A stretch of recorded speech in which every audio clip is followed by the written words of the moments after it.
Good afternoon, everyone. Welcome back to the Lichess podcast commentary with me, Irene Sukandar, and we are going to watch round 3 for the UzChess Cup 2024 in Tashkent. And well, yesterday it was quite a day at the office. We've seen so many interesting games, and unfortunately the broadcast has to end before the completion of the game between Sarana versus Baham, which I turned on later. It was going to be very exciting game, and if you missed the game, please do check it out on our broadcast page from yesterday's game, because it was a very beautiful end game in the end, where Baham had a rook with 4 pawns, if I'm not mistaken, versus a rook and a knight. So from yesterday's result, we saw we have 2 leaders in the master section. So this Uzbekistan Chess Cup, again, we have 3 sections, 3 different sections. The master section is for the 2700 players, and we have 2 wildcards of the 2600 there. And for the challengers, it's for the 2600 players, and for the futures, it's for the 2500 players. And yesterday, Sarov was one of the leaders, and he agreed a draw against Mamed and he maintains the lead along with Yakuboev, who won a game against FIDE. So both of them, as if this was a Swiss tournament. This is actually a round robin tournament, but as if this was a Swiss tournament, today, round 3, these 2 leaders are going to play against each other. So without further ado, let me also update you about the schedule. So every single day, we're going to play at 3 p.m. Tashkent time, or 10 a.m. UTC.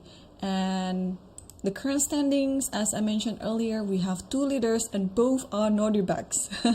But no, they're not related. They have the same first names, but they are not related. Nordirbak Sarov and Nordirbak Yakuboev are leading with 1.5 out of 2. And sharing on the 3rd place, we have Rapport, Baham, Maksudlu, Shahriar Mamed, Jafar Sindarov, Yuyangi, and Alexei Sarana with 1 point. 1 point, and Alexander Grishuk and FIDE, they are sharing the bottom place with half point. And today's pairing, we will see the first board. Actually, it will be Sarov versus Yakuboev, and then we'll see Yuyangi versus Sarana, Rapport versus Grishuk, and FIDE versus Sindarov, and Baham versus Mamed. So I was just taking a little peek to the games, and I can tell from earlier on, it's going to be very exciting today, because we have 2 leaders, 2 young leaders in the master sections. And what's happening right now on the first board is a Sicilian. So 2 Nordirbaks are playing against each other. Let me know in the comment which one that you're rooting for. Oh, sorry.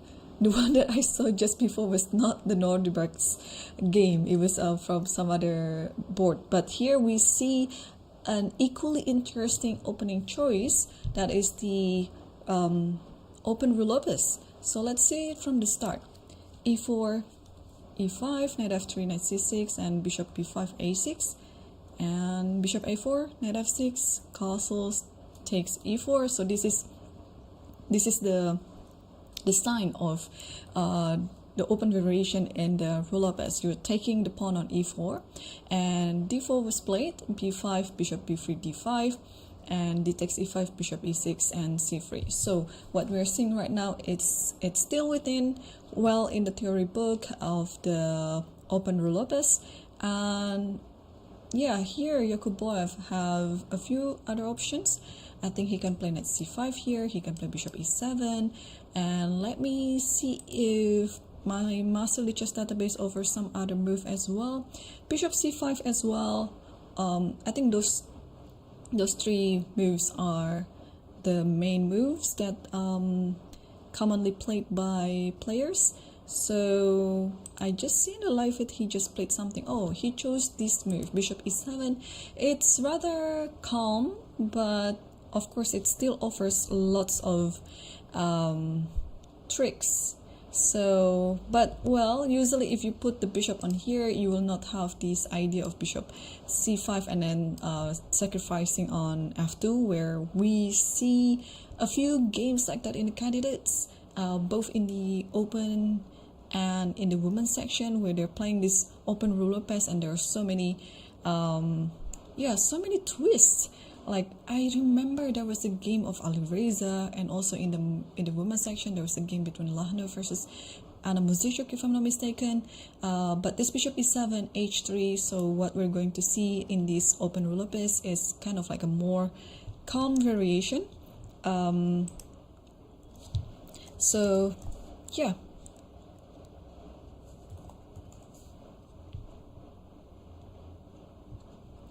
Alright, so let's continue seeing the rest of the boards. So this Uzbekistan Chess Cup is, there are 3 sections: Masters, Challenges and Futures, and all of the sections they're playing with the same time control.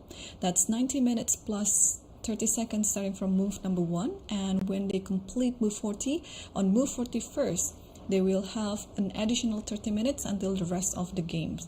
So it's going to be quite a long game. Usually it's going to finish around, I would say, above 3 hours is easy. Probably about 4 hours and above. So, and just like yesterday's game, I was having my dinner after the commentary, and I was just watching the game between Sarana and Baham, which turned out to be very, very exciting end game. So I think they finished close to like 6-hour mark. So yeah, that time control will ensure that you will have a long thing, so that it will minimize the chance of you blundering anything in the game. So let's see what's happening on board 2. On board 2, we have Yu Yangi versus Sarana, who suffered a loss yesterday. And actually, this is the Sicilian that I meant before. I thought my board was set for the first board, but turned out I was wrong. It was Yu Yangi versus Sarana. And yeah, what we see right now, it's this Sicilian, like a Taimanov type of position with 4 knights, knight db5, and after bishop b4 you play a3, takes, and usually in this position you're going to continue by playing d5, and which just did by Sarana. I remember he also employed this game against Dominguez in the World Cup, which he suffered a loss, like a terrible loss. This variation or this opening is not very much a good option if you're looking for a win, because after you play d5, ed5, and then ed5, black will forever have an IQP, or isolated queen pawn, which is always possessing a long-term weakness in the game. And what black is doing until the rest of the game is just trying to prove that or trying to defend that this is fine with the with the only 3 minor pieces on the board. So yeah, maybe Sarana was taken aback from yesterday's loss. I'm not sure, but I mean, this is definitely his opening repertoire, so maybe he has something up on his sleeve. And I'm just wondering what Yu Yangi is currently thinking right now. If he's going to play the main line of ed5, he would have done so, but he's been taking some time, and maybe he's trying to play a different variation. But if he is going to play another different variation, what could it be? Is it bishop g5? Bishop g5, there is d4. So what else? I don't see any other move than ed5. But yeah, ed5 is, bishop d3. But I don't see why bishop d3 is any better than ed5. Oh, he did it. He played bishop d3. So alright, so he's aiming to go straight to the endgame then, because this position will offer a quick endgame very soon. And then white is standing better, of course, because of the 2 bishops, and yeah, pretty much 2 bishops. But again, there is always some work to prove that this is going to be better, and we might see all this liquidation very soon. I see it on the live feed. They've been exchanging pieces on the e4 square, which we will see on the board very soon, but I think I can just play it for them. So like this, I believe it should be like this, this, and this. And then probably soon Sarona will capture the queen on d1. Oh, he already took on d1, and Yang just took it with the king like that. Yep, so this is what's happening right now on their game. Is it bishop d7? I think it should be, yes, bishop d7. And yeah, you just want to develop your pieces. Probably, I'm not sure if white was actually intending to take the knight on c6. So, but bishop d7 is a very natural move to make. You also might want to just do the long castle and play the endgame. So, although it started out as a Sicilian, we reached the anticlimax, I guess, because I was hoping for more like a fighting game, but this is going to be an endgame, which suiting Yuyangi's style, I would say. He likes to play all this suffocating endgame where you are trying to convert your advantage little by little. And well, we'll see if he's going to be successful on this endgame and whether Sarana would be able to defend this endgame. Because again, this is slightly better for white, but there are still lots of work to do in order to prove that white is better. Meanwhile, let's continue seeing the next board. Board 3, we have Rapport versus Alexander Grishuk. And after 2 rounds, Grishuk isn't having really a good tournament, maybe. He's on the bottom place right now, sharing it with FIDE, who also... Actually, Grishuk lost on the first round against Sarana, and FIDE just lost yesterday against Yakuboev. And we are seeing the old Gyucho piano. Let's take a look from the start. e4, e5, knight f3, knight c6, bishop c4, bishop c5, c3, knight f6, and d3 castles, bishop g5, bishop e7, castles d6, and a4. So this is the current position right now. And well, yeah, this pawn on a4, let me try to remember. So the bishop will go to a2. Yeah, this a4 gives flexibility in white's position. Probably, yeah, it's going to be quite slow. The bishop might or might not take, or you can just do something like here because h6 actually might just happen. So also a4 maybe is also preparation for b4, and then yeah, trying to get more advantage, space advantage in the queen side by pushing all the pawns and try it that way. So Grishuk is still thinking right now. He might be thinking, okay, there's so many moves here. You can play h6, you can also play a5 or a6 even, and then you can also play bishop e6. But okay, the move a6, a5, I don't think they're very critical. I think the critical part is if bishop e6 is now working in this position, because you just want to try to exchange this light square bishop. Because let's say you play a move like, actually if you play a5 and then bishop e6 later, this knight can actually go to a3 and then take it with the knight, or knight bd2 also works fine. So what else can we say in this position? A move like king h8 also, we shouldn't underestimate it, because let's say king h8 is there and then you're playing a5 in order to play b4 and then b5, and then the idea is to play knight g8.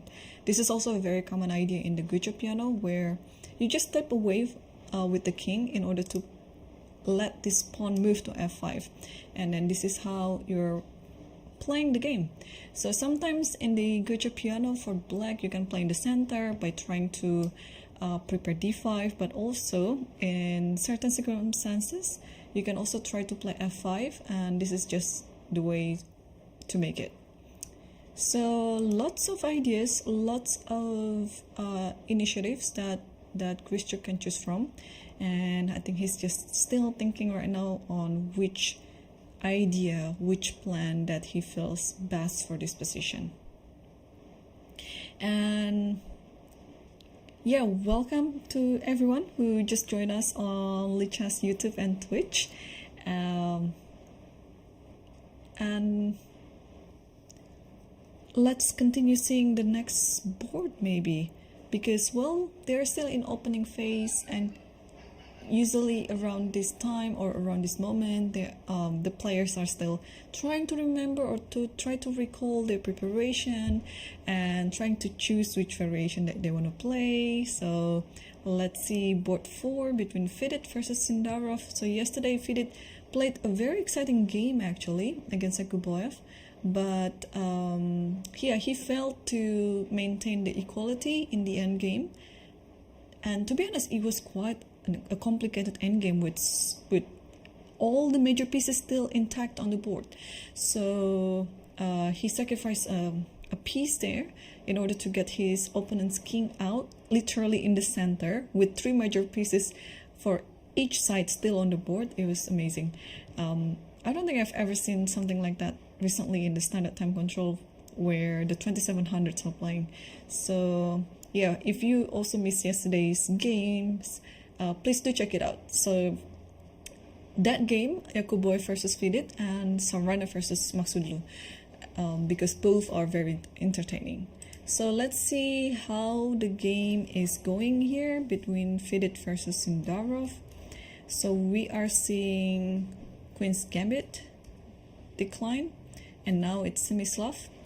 E3, knight bd7, and bishop d3 takes, so everything is pretty normal now. Knight e4 takes, bishop b7, knight d2, and after bishop e7, castles, bishop a6.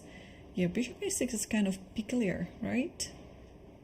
I understand that it wants to stop knight going to c4, but after rook e1, rook c8, a3, it feels like it's a bit loose, but judging from the time situation, apparently this is still within Sindarov's preparation, because he doesn't really take much time to play out the moves.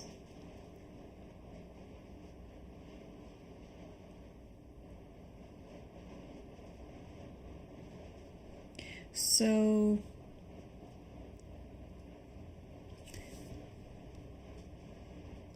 alright, so this is still, do I have any game on this position on my Master Lichess database? No, I don't have it. So this might be just new. Yeah, the young Uzbek players in this tournament, they keep coming with surprising opening prep, something that I haven't seen before, and it's also fresh. And then you can actually just tell a player like FIDE right now, he's stuck. Well, maybe not stuck, but maybe he's taking some time to think of this position, where usually this is still like in the opening stage where you play it automatically, but he may be also just not very familiar with this. But the good thing is that White's position is pretty solid anyway, so I think he can choose any continuation here. And okay, let us gain our understanding of this bishop b5 idea. So first of all, I mean, after a3, you just want to step away, yeah, from the attack by the rook. So you play bishop b5, but how is it going to be if we just takes this and this one is hanging? So, or maybe after taking this, it's a6, and then you're going to take this just ladder. But if white tries to stop it by playing, let's say, queen b3, how is it going to be? Just castle, yeah, because this bishop now it's becoming like a very nice bishop, and this pawn is, well, this is an extra pawn, but I believe it can be captured in the future, because the pawn cannot be protected by other pawns, and it can only be protected by some pieces, and you just need one more piece to attack this. Alright, so apart from taking b4, what can we do? I was thinking a move like queen f3, because I want to play a4 followed by bishop takes c6, but I'm not too sure. In this position, if you don't know this variation beforehand, I think you just have to calculate everything, right? And that is the most important part of home preparation, that you're letting your opponent to play against your own computer preparation. And even if your opponent manage to find all the right moves, it will cost them something, and most probably it's time. So it's always a win-win if you can get your preparation works in your games, because yeah, you don't have to sweat a lot until a certain point of the game. You just have to try to recall what you already memorized before. Alright, so after bishop b5, apart from taking b4 and queen f3, what else can we do in this position?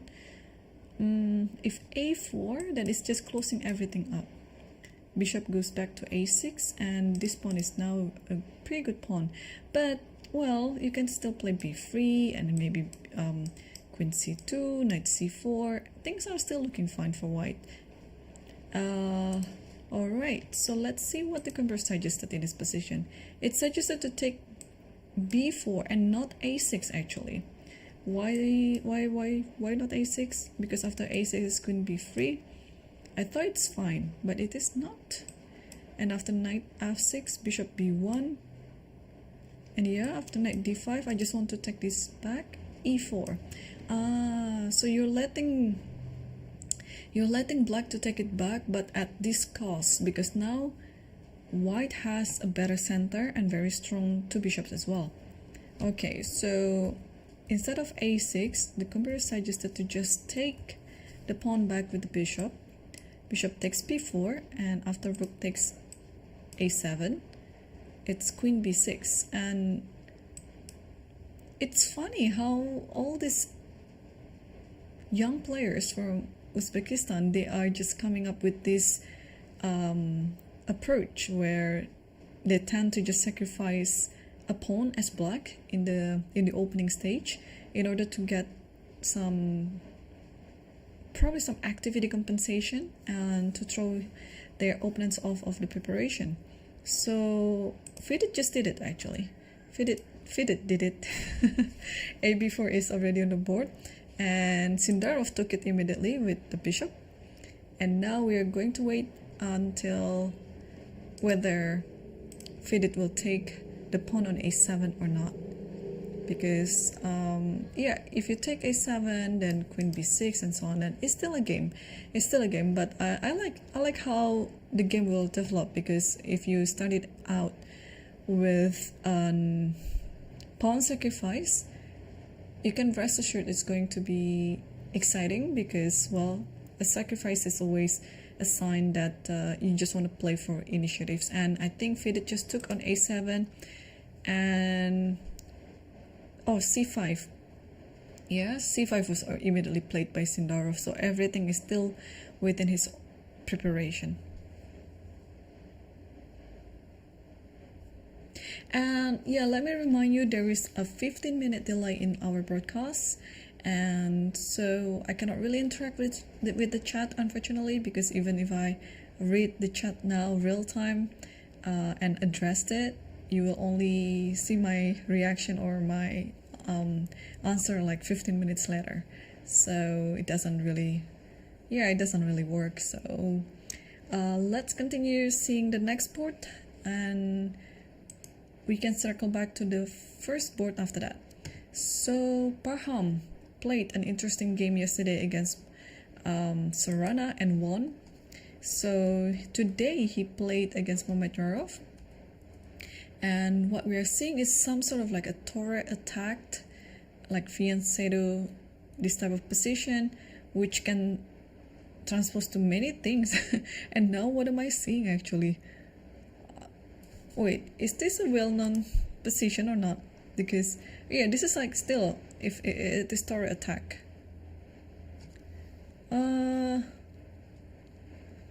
Okay.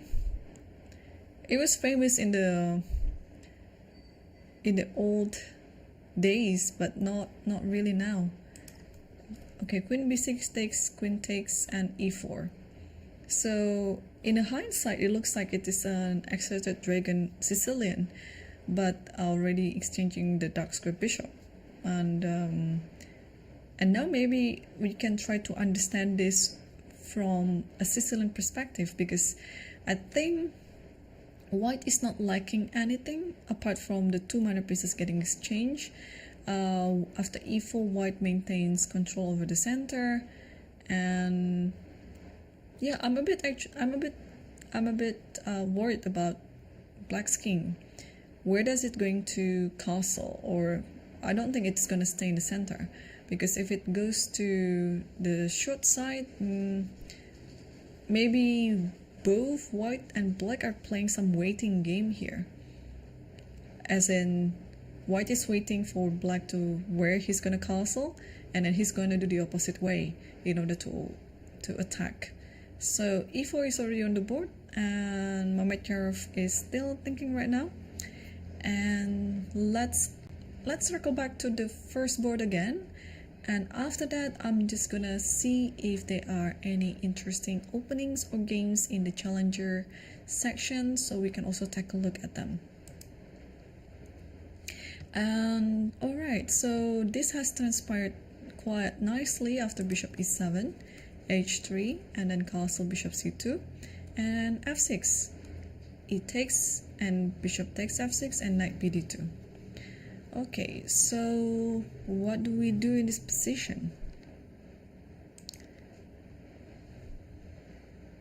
There was one game that was played with bishop f5 in this position. Yeah, I was wondering if we could come up with any move like knight c5 maybe. Although usually after knight bd2 you will go knight b3 anyway, and then trying to trade it that way, or maybe put it on d4. So yeah, knight bd2. If takes, I think you should take it with the bishop, and then probably d4. Although I don't really like it. Is there any reason not to like this? Maybe queen here even, yeah?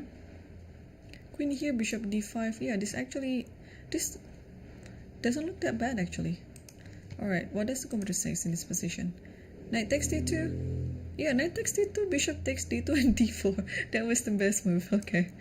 Yeah, so this is actually the best move in the position. But I was suggesting queen e2, computer prefers rook e1. Bishop d5, yeah, this is what I was worried of. Bishop b3. Your queen is needed here, so whenever bishop takes, you can take it back with a check. So that is the idea. So let's continue what the computer suggested. King f8, king h8, sorry, and bishop f4. Not to worry about any discovery with the bishop. Okay, let's see. Takes, queen takes, like that, and knight f5, queen b4, and knight c4.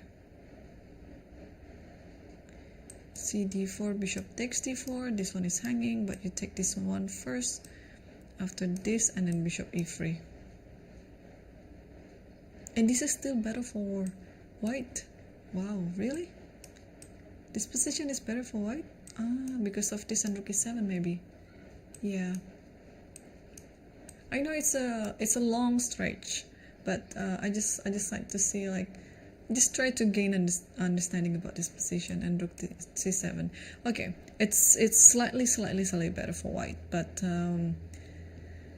I don't think, yeah, without any preparation the game will go here, unless Yakuboev has already done the work beforehand on this position. Then we might actually see that variation happening on the board. So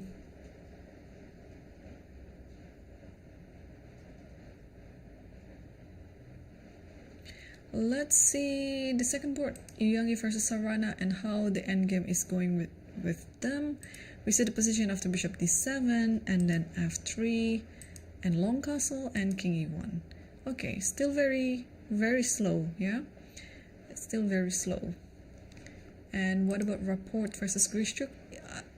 I have a high hope actually on this game, because these two players are very creative and very original. So just imagine them battling it out in any other opening apart from Georgia piano. It would be way more interesting. So we saw the position after a4. Oh, Grishuk did king h8 idea. All right, and after a5, yeah, you gotta stop a6. Actually, you gotta stop a6. So you play a6 yourself, and yeah, this already it is already a sign that the knight is going to g8, and then you're planning to play f5. So yeah, we'll see if it's gonna happen. But now Richard is thinking. So what could be the move here? Because knight g8, f5 is coming. Can you try to prepare it?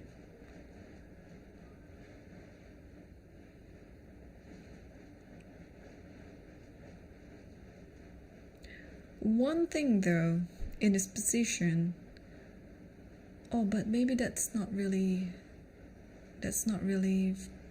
an issue. I thought queen b3 attacking this one, but yeah, you can just go anywhere. Knight h5. Now knight h5 is working because the queen is no longer on d1, then there is no discovery or whatever to the h5 square. And yeah, whenever you take this, you take it with the queen, and then you're protecting f7 anyway. So all right, apart from queen b3, what else can white do in this position?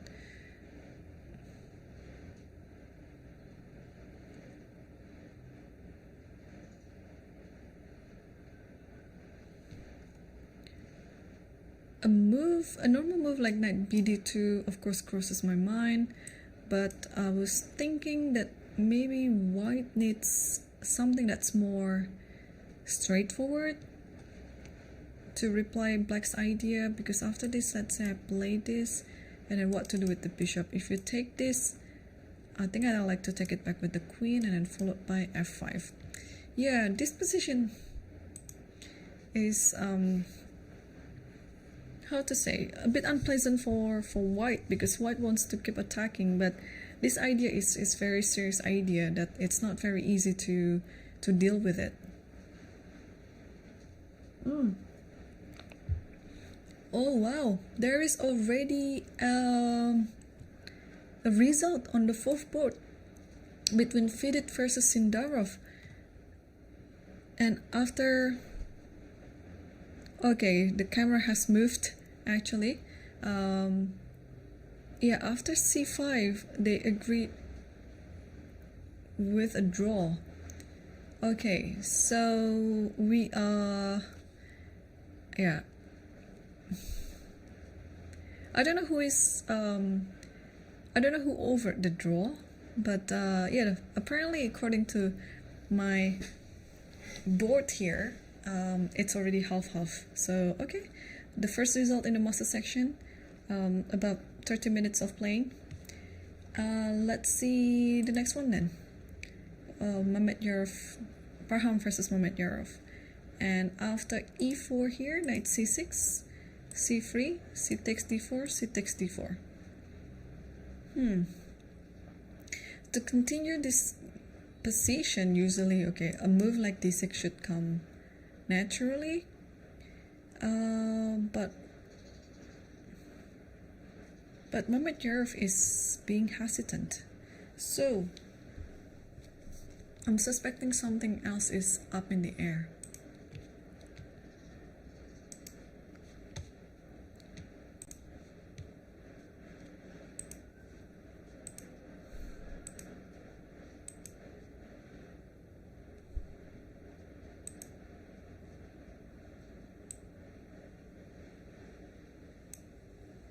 Usually when there is a natural move to be made and the player is a bit hesitant, it means that there is a draw over. But I don't know.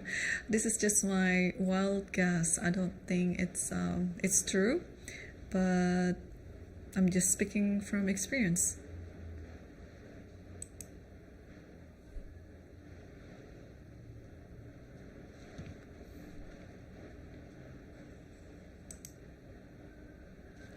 Okay, let's circle back. Actually, I like to also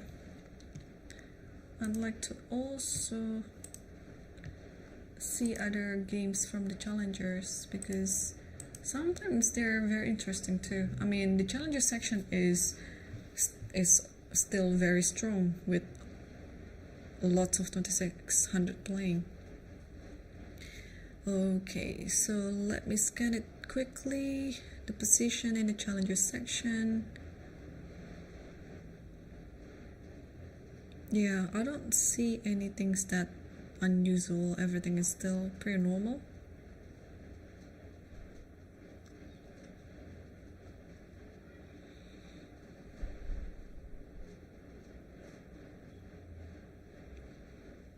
Okay, let's move back to the first board of the Nordirbacks. And oh, bishop f5 is on the board, so he did it. Bishop f5, and now the other Nordirback is thinking. The Sarov is thinking on how to continue.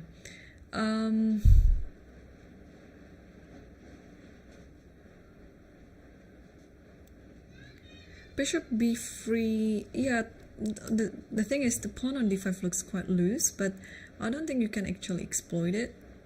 The thing with bishop b3 is that there's always knight e7, and then you can always protect it with the c6 pawn like that, so it's gonna be just fine. And what else can we say in this position? If you take the knight like this, then how do we take it? Let's say with the bishop first. Let's say it this way.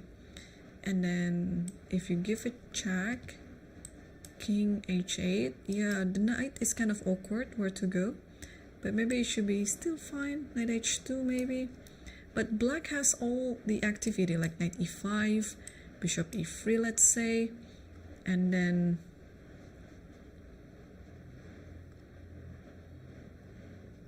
knight d3 could be, or knight c4 even. Knight c4 is, I think, is even better. So not an easy position. So bishop f5, what does the computer suggest? Because we saw knight c5, knight b3 before. Rook e1, and then you are forcing this to do something. Unless, okay, you can play knight takes d2, but what happened after rook e8? And now you take, what is the difference? After bishop takes, you don't take it back, but you just play bishop f4. Now the square f4 is available for the bishop because the rook is already moved from f8 to e8, so there's no more discovery or anything to the bishop on f4. Yeah, so rook e1 then. Now if taking this, let's say, and then bishop takes and takes everything on c2 and queen d7, the position looks kind of normal. Bishop g5, okay, h6, yeah.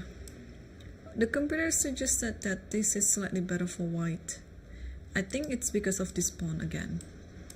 Rook a d1, rook a f8, but this is a game still, like queen d3.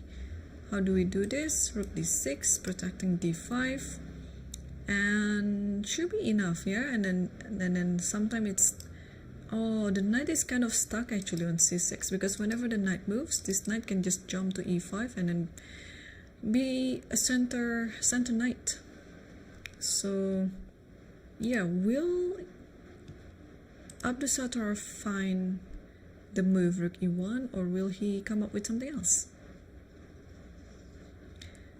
Yakuboyev already did some long playing actually, because now if you see the time situation, he's down to 1 hour and 7 minutes, and But things are actually in this game, things are moving quite fast compared to the other games. So I don't think they will have any trouble approaching the 40th move to get an additional 30 minutes. I suspect the game between Yuani versus Sorana, they're still very slow. Yeah, King E1 is still the last move on the board. And Rapport versus Grishuk after A6. Yeah, Richard Rapport still hasn't moved yet. Because, yeah, this is how to deal with this. Yeah, with knight g8 or whenever the queen move, you can actually go to knight h5. Because I guess after such a thing, black will be able to find an easy equalization, which you don't want to give it to your opponent, especially if you're playing with white pieces here. Let me see what the computer suggested. Yeah, even the computer suggested that this is 0-0-0. So you go knight bd2. Apparently it's fine to play knight h5 here. Takes here, because after queen takes, if you do this discovery, the queen will take it, and then the queen will be able to protect the knight on h5. So here you have to resort to g3. Okay, this move, this little move like g3 is very hard to find, because in hindsight you also don't want to weaken your light squares, especially the light squares around the king, because it's gonna be, don't you think that's gonna be dangerous, like bishop g4 or bishop h3, and then with the idea of f5. I mean, for computer maybe it is fine. You see, like after bishop h3 even, rook e1, and the computer suggests that this is slightly better for computer. But, well, as for me, for human perspective, I would think that this is going to be dangerous. Bishop g4 and f5, you're trying to pin this knight, and yeah, well, we'll see if Richard would choose something like that, because it's not an easy decision to make if you would like to go to such a position, even though the computer says that it was better for white. But again, now he played queen b3. It's more human, I would say. But unfortunately, yeah, after queen b3, it doesn't make any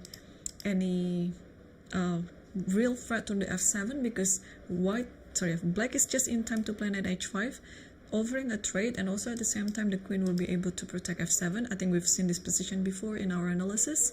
So even in this position, if knight goes to g8, I think it's still also fine. But if you can move forward, why going backward, right? So I like knight h5 a lot, because also in the Gyujo piano, you want to try to control over the f4 square if you're black, and if you're white, you see the maneuver with the knight with knight d2, knight f1, knight g3, you're trying to control the f5 square. So queen b3 is on the board. I think 100% sure Grishuk will play knight h5, because this is very obvious.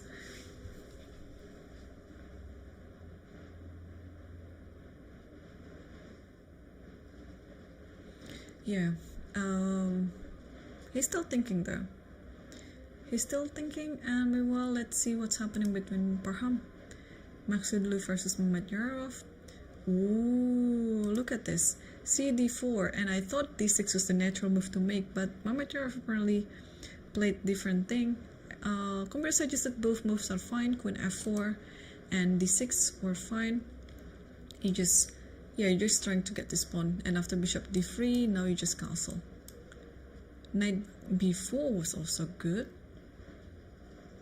So what's happening actually? So if I just castle, and now d5.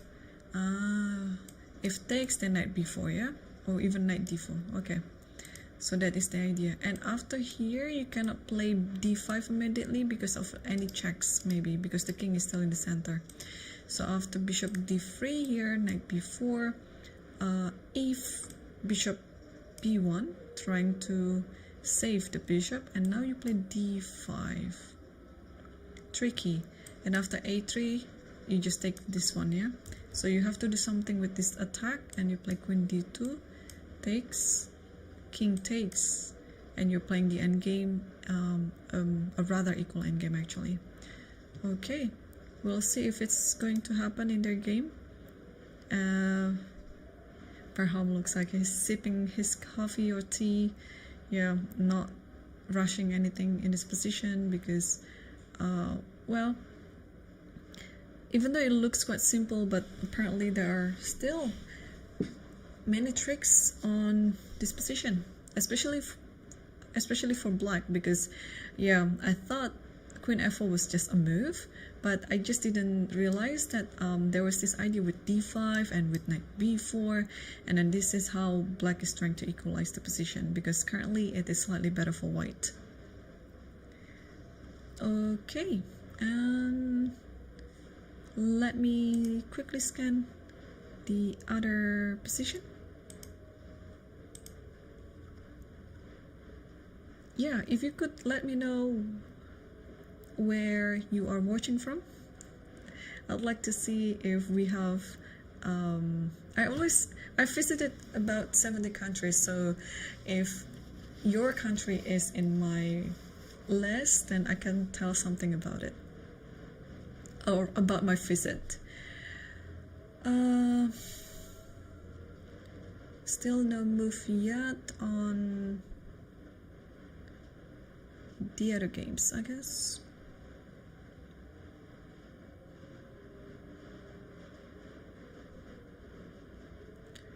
So apparently Sarov decided to take the knight on e4, which is fine.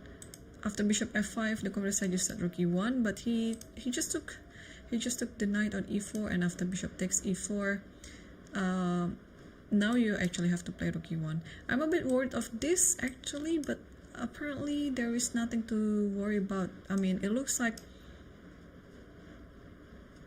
hang on, can we play bishop d4? Oh, bishop d4, just bishop h7, king takes, and queen d3, and then you just grab this one. Yeah, okay. So there's always tactics. Yeah, so there's no real discovery if that happens. So rook e1 is a safe move to make. He can totally do that. And after bishop c2, queen c2, I think the position is simplified, and it's a bit easier to calculate with lesser pieces on the board.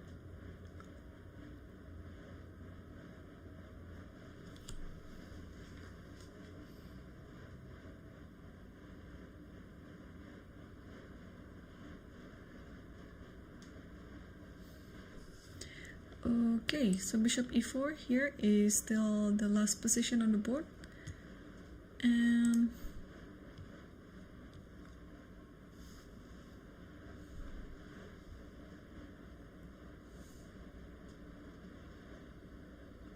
still no move from the game between Rapport versus Grishuk, and also not from Youngie versus Sorana. Okay.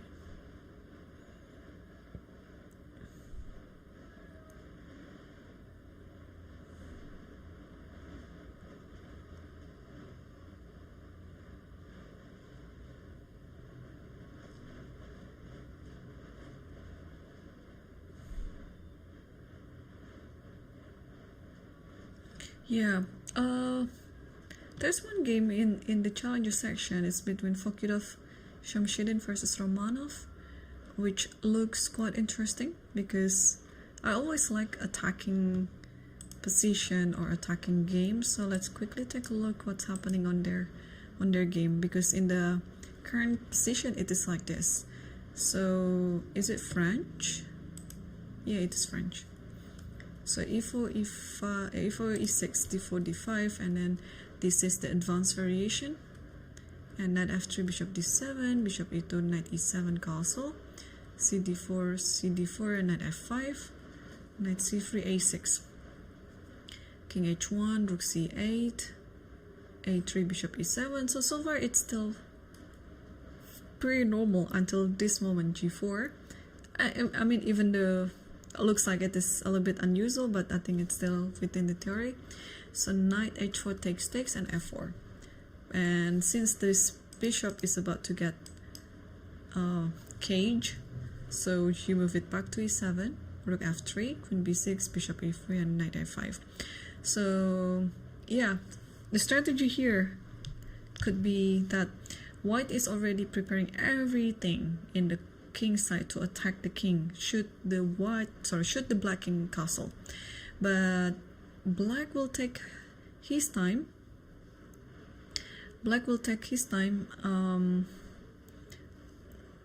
To do something else apart from castling. So that's why knight f5, queen b6, knight f5. They're trying to play in the queen side. So what to do here after knight a5? Because you cannot just leave your queen side like that without any protection. The knight will come to c4 maybe, and since the king is still in the center like this, you don't really have anything with this attack unless you start now. What about starting now with f5? Because you cannot really take this. Knight d5 is there, so maybe f5 is the critical moment in this position. Like, we can just push it. So f5, since black cannot take the pawn, maybe black can just play knight c4.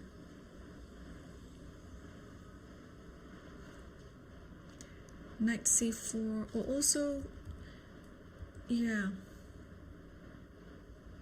This is a funny trap. Yeah, this you can see this in many openings. This one, and also in London, for example. Well, there is this pawn on b2 being threatened, but it's not a threat. So you see how it was like after bishop e3, like, you know, if in this position black didn't play knight f5 and then just take the pawn, then the queen will be trapped by playing knight a4, and the queen doesn't have anywhere else to go. So now, I guess after bishop e3, knight f5, black is actually preparing to take b2, because the king is kind of exposed now, and queen side is kind of the perfect side to start or to accelerate the attack, because black cannot play in the king side. The king side is white's, and the center is kind of close, and they are the only side that black can try to initiating the attack is the queen side. So now the question is, do we do anything with this pawn, or we just give it away? Because now after queen takes, you cannot play knight f4. Well, technically you can, but it doesn't really give anything. Yeah, queen can go to c2, or at the very least bishop can take a4. So that's not really a threat anymore. Now actually queen will take b2. So what's gonna happen? If you play queen d2, then you will lose the fork with knight b3. If you play rook b1, this looks fine, but there's always knight c4. So although I like all this initiative with the pawn on the king side like this, you're initiating the attack, you're initiating this initiative, but on the other hand, the other side looks pretty loose. So yeah, so that's actually I don't know, doesn't feel comfortable for me if I were white here.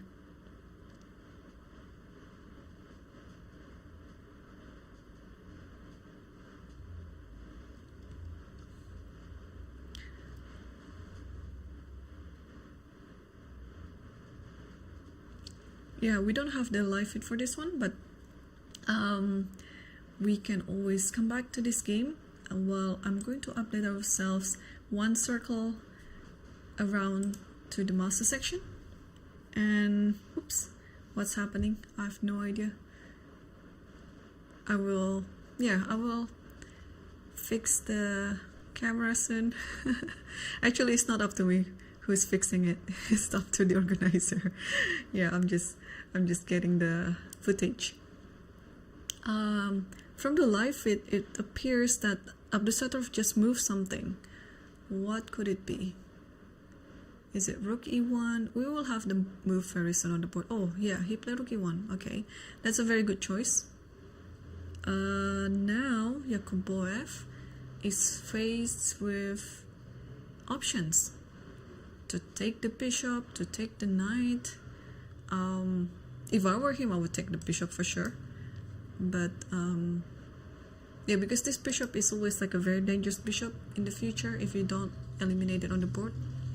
So like bishop takes here, queen takes here, and then we see something else before. What was it? Queen, yeah, queen d6, right? Or queen d7. Queen d7, yeah, bishop g5 here, takes, yeah, this position we analyzed. Okay. And the game between Yuyangi versus Sorana still, after king e1, only 2 moves happened, e5 and then king f2. And Grishuk is still thinking, surprisingly, because I thought knight h5 is kind of obvious. This is what he wanted anyway. He wanted to play f5, because otherwise there's no reason to play king h8. The only reason why king h8 was played because he was preparing f5, and now the opportunity has presented to himself, and he's been thinking how long after queen b3? 14 minutes. What didn't he like with knight h5? Oh, maybe I missed this tactic. So knight h5, I can take this here, because this is hanging. So, oh yeah, what to do in this position?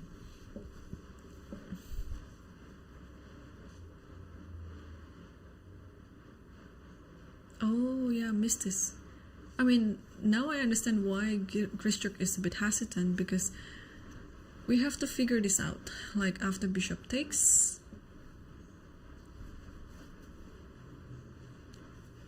what to do? If we take this, bishop takes h5. I mean, black has a pair of bishops, so it must count for something. Although, wait. Oh, let's continue with g6. The bishop has nowhere to go, so you have to take g5. Queen takes g5, and now the bishop cannot go here, because you just take with the rook. It can only go here or here. So let's say bishop e2, and now bishop h3, and now you have to move this one up, and you take this one, take with the bishop. And isn't this better for black? And I think everything is forced. I think this is it. I think this should be the way to go, because I don't think white has enough compensation for the exchange. So queen b3, knight h5.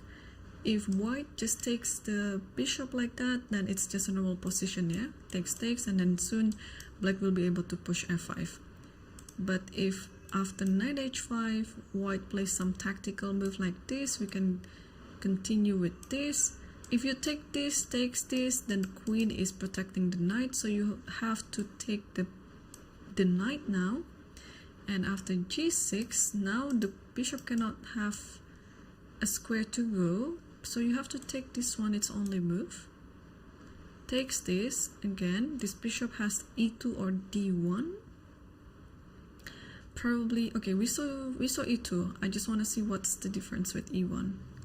And now bishop h3, and you don't have anywhere else to go to defend the mate on g2 apart from g3. But I think having the bishop on d1 is worse, because now after takes, can I try to attack this little pawn by playing, I don't know, queen e3, let's say, and just attack it that way?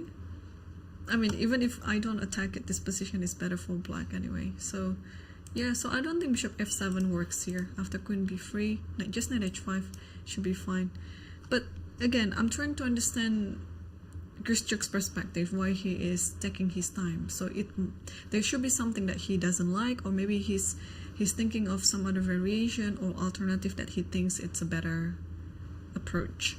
So let's consult this with engine. So after knight h5, yeah, bishop f7 shouldn't be the move, because you just lose. Yeah, it's dropping down a lot now, like close to -3. So yeah, just takes, and I think it's just according to what we saw before.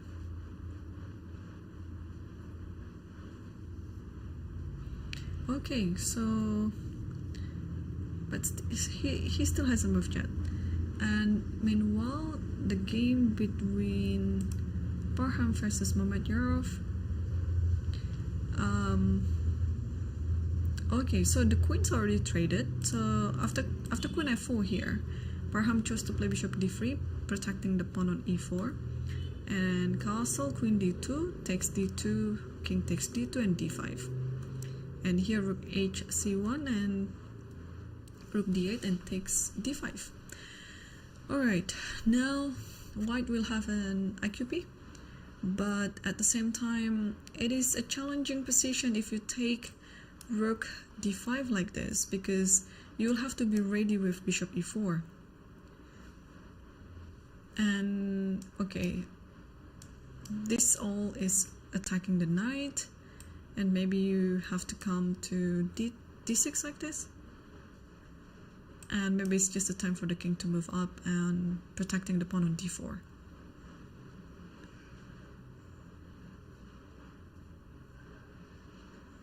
Okay, but this is still the last position right now, and Mamed might be thinking to just play knight b4 actually, and then capture this pawn with the knight. And you cannot really do this because, well, just knight d5 and the rook has to retreat. And after knight b4, what can we do in this position? Yeah, if anything like this, you can always take the knight d5 and it should be fine.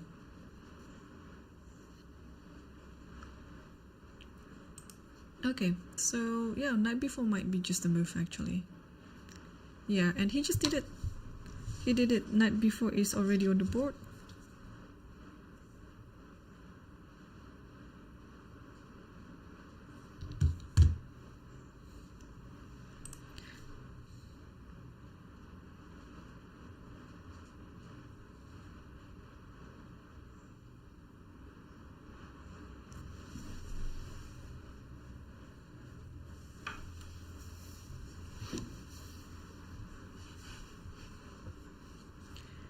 So, did Baham just do something? I think so, because the clock is now Mamed turn. So bishop e4 is actually on the board. But I think after this, just knight here, and probably to follow it up, it should be like rook c5. The thing is, you cannot play bishop e6 here because of knight g5. So you might actually have to go away, or if you play e6, it's fine, but it looks very sad and passive. White will double up the rooks like this, and white is better. So bishop e4. Apart from taking, what else can we be doing in this position? Or maybe bishop f5. But I don't like this move here. Takes, and then rook here. Takes here and then takes here. So although it looks fine, but I don't think it is fine. But Mamed just played something, so, and he just simply take it. He just simply take this one. But what happened after rook c5? And play he's not afraid of anything. If knight goes away, then there is this rook c7. Although there's rook d7, so there's always a move then. Okay, if rook here takes, and this one is a bit worrying me. Like, okay, oh, that's surprising. Baham took the knight on d5, and rook takes d5 is already on the board, and rook c7. Oh, guys, they're going to agree for draw in the next 10 moves, I would say, because this is not the spirit of fighting game. What's wrong with rook c5 actually?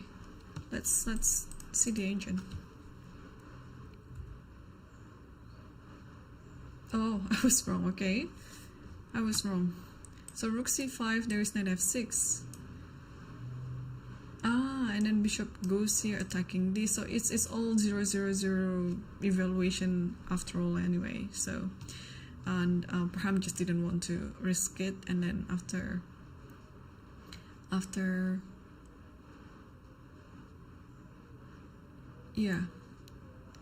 knight d5 he just took the knight on d5 and then takes this one, and then rook c7, and this is current position right now. So what can we do here? Rook d7 is there. I guess bishop g4 is also an option if you want to go to the rook's endgame.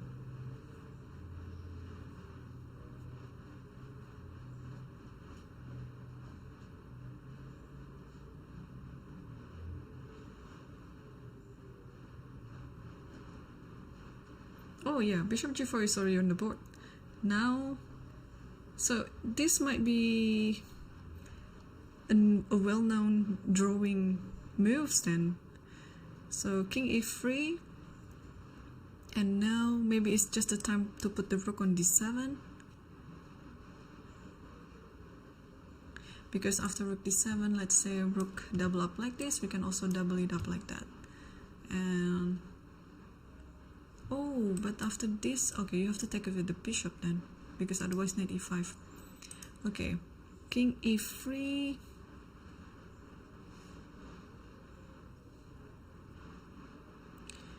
After king e3, I think the safe move is you just take, and then go here, and then go for this endgame, right?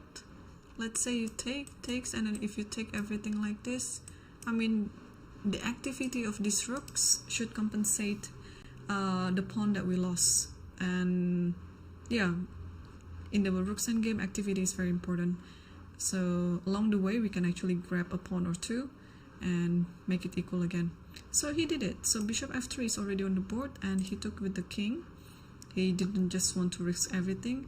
So we can save one of the pawns if we want to. Let's say we play e6. If rook takes, we take d4. Or we can just take d4 like this, and after this, then I think players will agree with the draw of the rook b4. Yeah, everything is all equal. So I'll stay for a bit in this game, because I think we're reaching the end of the game.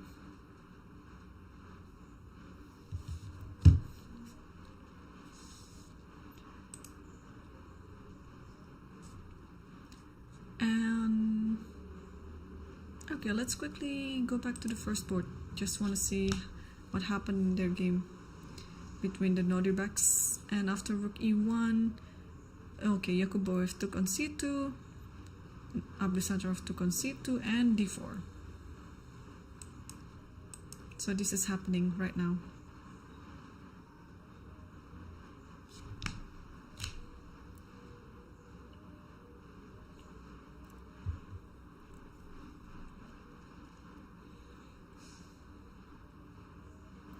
Okay, so what's happening now after? So d4, if you take everything, then there's almost nothing else to talk about, because after this, yeah, like let's say takes everything, which might happen actually, but we'll keep an eye on this for sure. And let's take a look at the Baham's game if there is any move. Oh yeah, actually they did it. Okay, so after king takes f3, b6 was played, rook e7, rook d4, and rook c1. Yeah, still trying to get to the 7th rank, because this is actually, of course, the best rank for the rooks, attacking everything on f7, on a7. So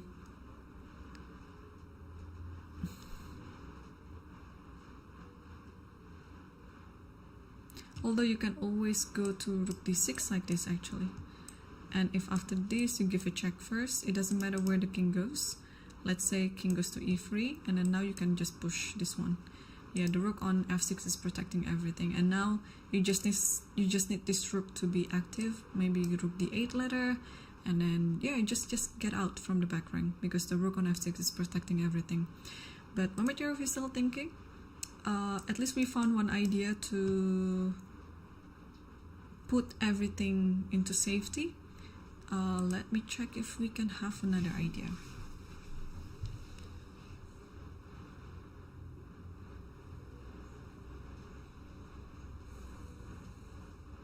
It is also tempting to just play rook d2 here, because after rook c7 like this, you just protect it this way, and then this one of these will be yours. But what happened is rook d3 check. So if king here, now it's the time to play rook d8, because this comes with a check. And this has just happened actually. Baham chose to play king e2 and then rook a d8.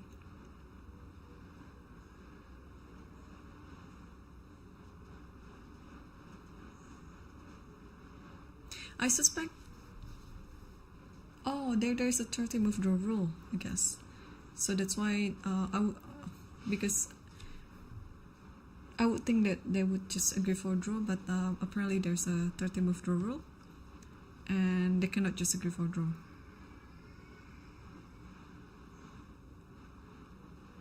Ooh, rook e8. I just saw it from the live feed. This is happening. So rook takes, king takes, something like this. Oh, actually, they just agreed for draw. That's all. Yeah, I was wondering if there's any 30 draw move rule. No, apparently not.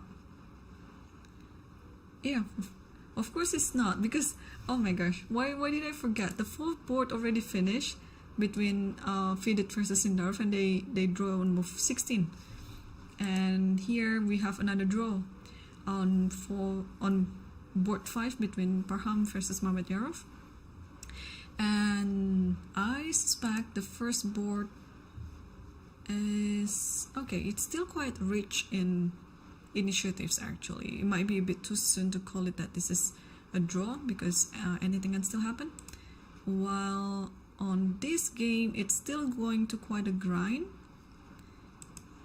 And on Grishuk's game, he finally played knight h5, and after bishop e3, f5, and e takes f5. So automatically I would just take this one here, but maybe he's worried that this is losing.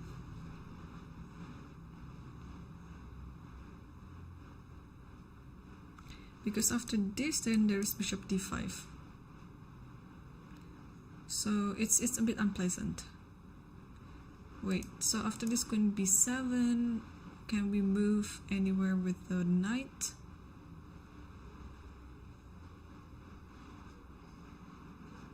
Oh, there's one funny idea though. Or maybe not. Oh, this bishop on e3 is tricky. Imagine if the bishop is on d2, there might be rook a7 takes, and then bishop d7. I'll just show it here. Bishop e3, let's say, and then f5. I mean bishop d2, just to demonstrate my idea. Takes, rook here. Bishop, this one takes. Oh, hang on. But the queen is not trapped at all. Yeah, the queen is not trapped. Just queen e1, and after knight f6, just come back here. Okay, so that's not really a good alternative then. So what happened was after bishop e3 f5, ef5, yeah, so Grishuk couldn't take it with the bishop because the pawn on b7 is hanging, so he took it with the rook.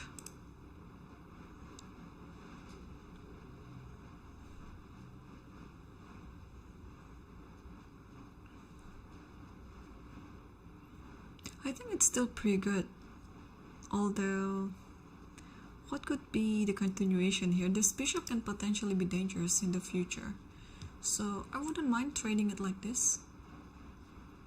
And after something like this, this position should be pretty equal. And maybe queen f8 like this, yeah?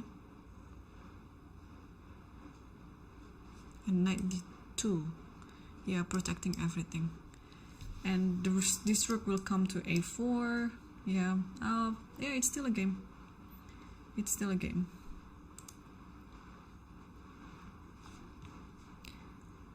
Alright.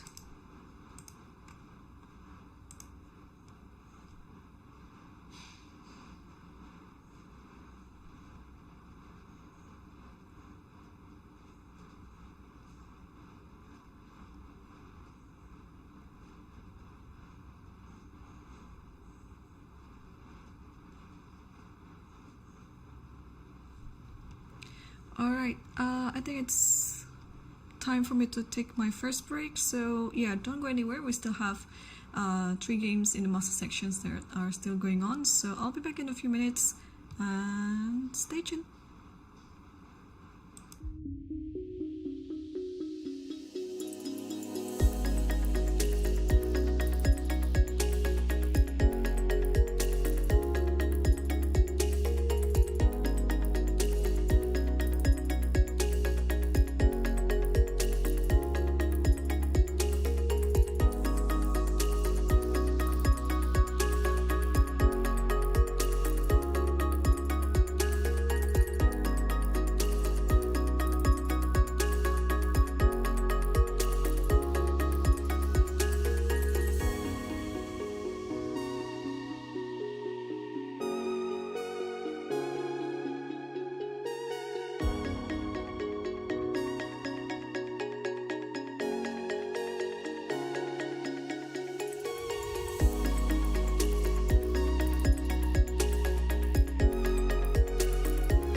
Hello, welcome back to the Lichess broadcast commentary of the Uzbekistan Chess Cup 2024, and we are watching round 3 right now. And during the break I managed to read all the chats that on YouTube and Twitch, and well, we have viewers from Italy, we have viewers from Belgium and UK, just in London. So coincidentally I've been to all those places. Where do I start? Italy, maybe. Yeah, Italy. The first time I went to Italy was in 2006. It was during the Olympiad in Torino, where I completed my WIM norms, I guess. I was 14 that time. Belgium was one of my favorite countries too, because I could eat waffles all day as breakfast, as lunch, or even as dinner. And London, yeah. Unfortunately, whenever I went to London, it's always during winter, so it's kind of wet and raining all day, so it's not very pleasant. But I'm looking forward to coming back to London again, maybe in a better season, probably spring or maybe summer, or even fall. I think should be fine too. Yeah, during winter is just too much. I think I would rather see snow instead of raining all day. So, but I miss London. It's been a while since I went there, so looking forward to coming back sometime in the future. I don't have any plan yet. And we also have a viewer from Norway. It's not fixed yet, but I might be visiting Norway sometime this summer too. So, for how many times already? I can't remember. I have a very good friend in Norway, and I keep visiting her, Jovanka Huska. So I don't know whether I'll be able to visit her this time, because she's going to play in the British Championship when I'm coming. So we'll see. Anyway, we have some moves actually. Yeah, after d4 here, Abdusattorov played rook d1. And Yakubov decided to just step away with the queen, avoiding the pin along the d-file with queen e7. And so it's another pawn sacrifice on... Oh, it's not a pawn sacrifice. Oh, that's funny actually. Let me show you. So if this was captured, actually you can just capture like this, takes like this, and then takes like this. And if you just keep doing like this, and actually you're not going to win. Oh, no. It should be still fine. After checks here, check, and then check here, there is this one. But isn't it funny if things are turning this way? Okay, if you take, then of course takes this, and I mean this should be equal, yeah? But if black wants to get something more by playing g5, this might be... Oh, this doesn't work because of queen d5. Yeah, this doesn't work because of queen d5. So, but after queen here,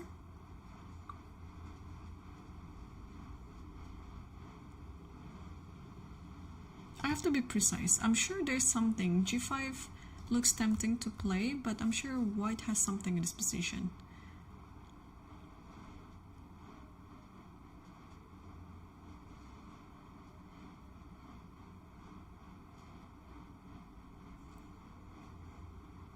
Or maybe just nothing. Oh, tricky here. Check. King steps away. I don't know. h8, g7, probably. I don't know. g7 maybe. And here I can play bishop here maybe. Because if you take this one, bishop c3. Again, it is quite a long stretch, but things are looking kind of exciting here. So, I mean, I just want to make sense about queen e7, because it looks like in hindsight that the d4 pawn is hanging. Turns out it's not really hanging because of all these tactical nuances. So, again, let me check again. If takes this, you can just simply take.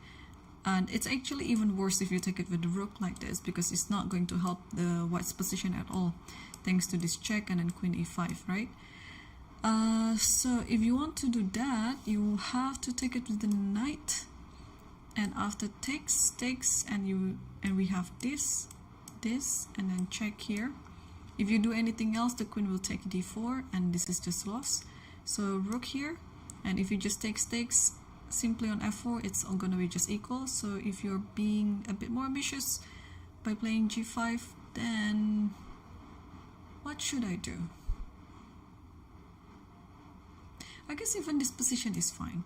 Queen d5, queen d6, and then play g6. Sorry, g3, because the king is quite exposed. Like after takes this, bishop takes, and whenever you move, it's gonna be quite dangerous as well. Like this check along the king, along this diagonal to the king, and then followed by bishop check as well on e5. Yeah, who is attacking who, right? I mean, white is down in exchange right now, but I think white has enough compensation thanks to the vulnerable king on g8. So that's why Sarov didn't do that, and instead of taking the d4 pawn, he chose to play a4. a4, and what do we do in this position? I mean, this one is an idea, although it's not really a threat at this moment. Is it a threat? It could be, actually. Take stakes, and then there's queen b3 and take b5. So we can play b4. What else can we do? We can play king h8, just to name a few candidates, a few candidate moves. We can play queen c5. Yeah, I like this idea, queen c5.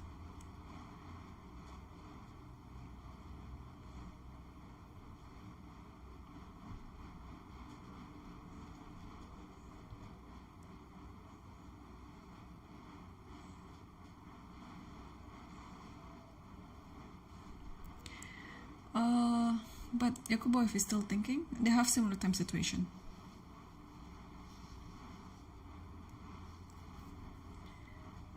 Okay. Do we have some moves from the other board? And let's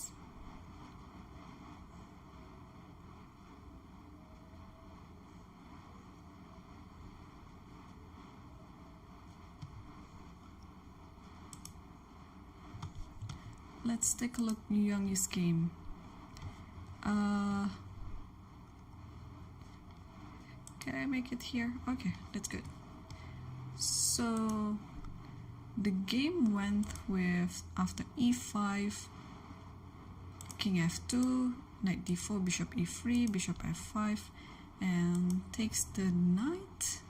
I thought white was going to preserve the two bishops, but apparently not. Bishop e4, bishop e5, bishop c2. Okay, I'm sad to announce we might actually see another draw in this position, or out of this game, because although it looks very tempting for both sides to play this type of position, but what can we expect? It's equal material, opposite colored bishop, and maybe what Yang is thinking right now is if he can make anything along this file, because you can try to pin the bishop on c2. So let's say we play rook ac1, yeah, and the only way to stop it or to protect the bishop is by playing rook d2 check.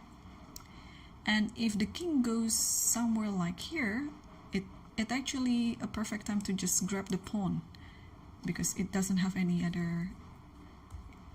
First, it doesn't have any other square, and second, it's a free pawn. So if the king stays with the pawn and play king g3, and now at the very least, I guess the king can just step away from the pin so that the bishop can be free. Because I think after bishop like this, you can play rook here even, and then king goes to e6. Just play along the light squares. So rook ac1, if check here and then takes this one, and then what do we do here? We can try this one actually. My idea is I want to play here. Oh, but there's always check on e8, so it's not gonna working, yeah? It's not gonna work, so what else can we do? But if you don't do rook c1 and if you just play here, then this is just this one. So rook d2 is coming, so you have to stop it, maybe by playing this, but even with one pawn less in this position, it should be drawn because it's an opposite colored bishop. So you have to aim high. You cannot just aim winning a pawn just like that, because a pawn is not gonna be enough for white to win. So that's why my first reaction is somehow to exploit the fact that the bishop is on c2, so we can pin it. Yeah, but after rook d2, this is the only move, and so it should be the one that Sarana has in mind. But I don't see a good follow-up for white here in further exploiting this bishop on c2. Wherever the king moves, black has always some idea. So apart from, oh, what if, would it make any difference if we use the other rook? Check here and then king g3. I don't think so. Yeah, king here. Okay, let's continue this. b4, because I want to play rook here. Tricky, right? Just trying to pin it that way. And because now even if the bishop went away, there is always rook c7, and your rook is somehow on the 7th rank, which is great. So yeah, so maybe the other rook is better, because the rook on h1 doesn't really work, and now it makes it work. So if rook c1, only move is rook d2 for sure. And let's step away to g3 because this looks safe for the king. And okay, apart from king d7, can we play anything else as black here?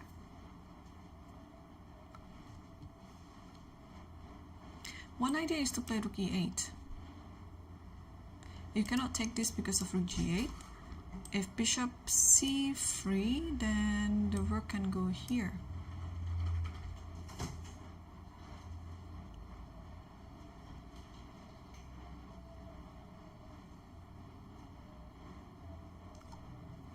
Okay, this might be just pre-equal, yeah? Let's consult what does the computer say. Ooh, white is actually winning. Bishop c3 immediately. And bishop a4. And takes g7. Why? King e3. And then let's... okay, I have to go here. Rook hg1. Okay. Check, and you have to be brave with the king and go forward, king f4. And you're a pawn up. Okay, but is it enough though to win? Maybe, but maybe not. I mean, +1 is a lot, but judging from the position, I don't think it is that much. But will Yang find this move? Bishop c3 is what computer suggested. So rook ac1, it's okay. It's not the best, but it's okay. It's not going to lose anyway. And rook hc1, it's actually better. I think it's more human to play rook hc1 anyway. You just want to attack, right? And it still maintains almost like +1 position. Alright, what about Rapport versus Grishuk? Do we have any move there? And after rook takes f5 or knight bd2, just a simple move like that. Knight f4, bishop takes f4, and rook takes f4.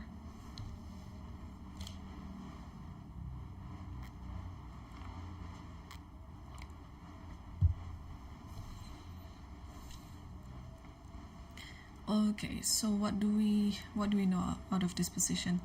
White just gave up one bishop, and yeah, I'm playing both for both sides here, the Italian game, white and black, and if I could reach this position as black, I would be very happy. It feels like black doesn't have any specific homework to do apart from developing the bishop on c8 and the rook on a8. So maybe, how do we follow this up? So rook takes f4, this is white to move. But Rapport is still, is it white to move or black to move? I mean, from the live feed, it looks like it is black to move. But I don't have the move on the game yet. Yeah, I think it's black to move, but what we see right now, it's still white to move.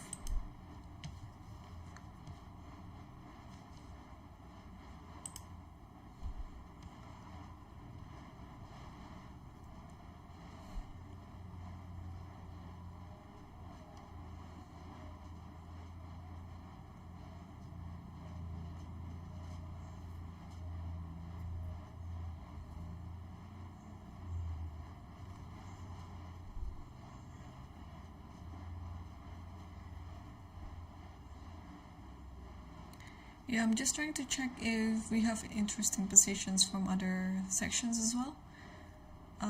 Oh, apparently Richard played rook e1 in that position.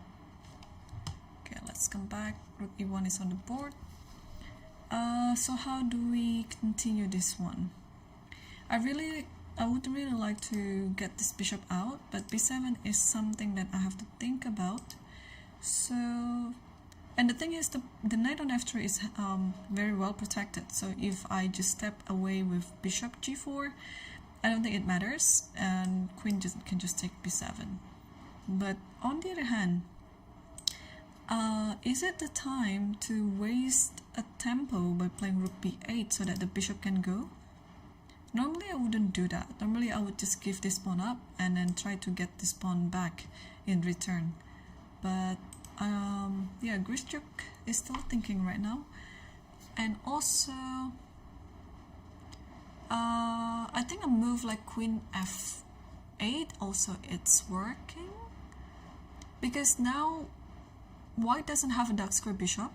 So my idea would be after queen f8, I want to pressure this pawn on f2 by playing g5 next move. I have two bishops, I have to try to attack, right? g5, maybe g4, and then maybe, I don't know, h5, h4. This looks good if white allows that to happen. Oh, queen f8 is on the board. Okay. Oh, I'm so happy. Alright, I'm so happy that this is happening. Yeah, queen f8 and... Okay, now Richard is back to his chair. g5 might be just his idea, I mean Grishuk's idea. So, how do we handle this?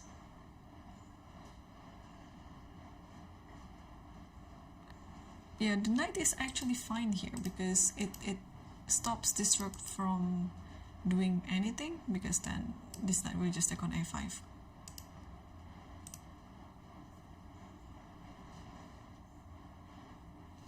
What about bishop d5? Bishop d5, and then my idea is maybe I will just go to rook a4, trying to trade this rook. Also maybe rook goes to e4, either rook. And let's say after bishop d5, g5.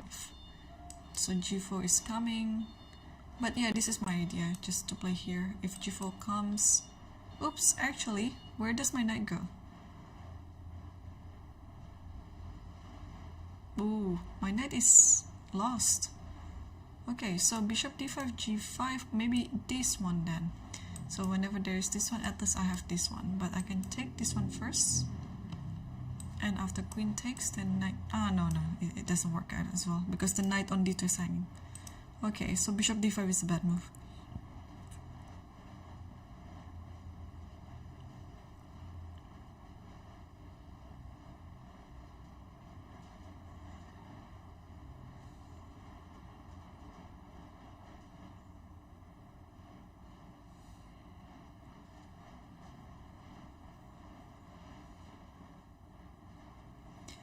Yeah, tricky position.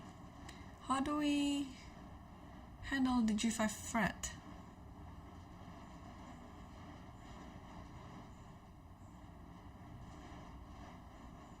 It's not easy, isn't it? Yeah, the bishop comes. This f2 pawn is hanging, so if I play something like this is a bit too passive, it looks like. Or can I make something work with the g3 idea? So let's say after this rook e3, and after g5 it's g3. Although again, I don't like doing this type of setup, especially when your opponent has a light square bishop and your king is kind of vulnerable with all these hanging squares around the king. So yeah, if this happens, then where does the rook go? If the rook goes here, should I be worried of g5? If the rook went here, maybe there is bishop e6 here, but you always have this idea. So not an easy position. Yeah, Rapport is still thinking.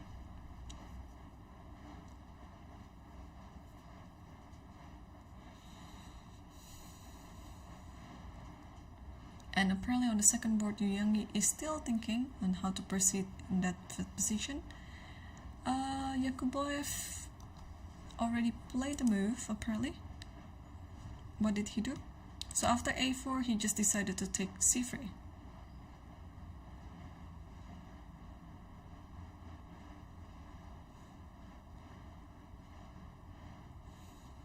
Yeah, I think it's a most direct approach here. Well, I don't know why I missed that.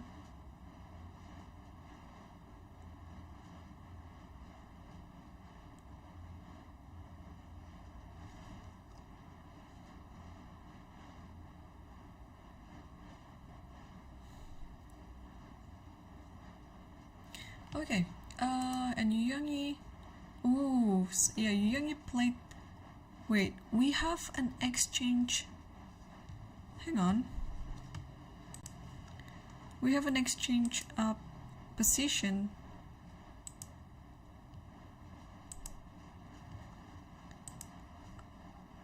on this game. So what happened then? After bishop takes c2, okay, he chose this move, rook hc1. This is the what I said about the most human move in the game. Then rook d2, and check here, and here takes here, and since the rook has nowhere else to go, you have to try to guard it. Takes, and king g1. Okay, looks like things are getting better now for Yu Yangi. So I might be wrong. So we might actually see a decisive result in this game, because with this exchange up position, yeah, I mean, it's not over yet. You still have to do lots of technique here, but king g1 is a preparation for b4 now.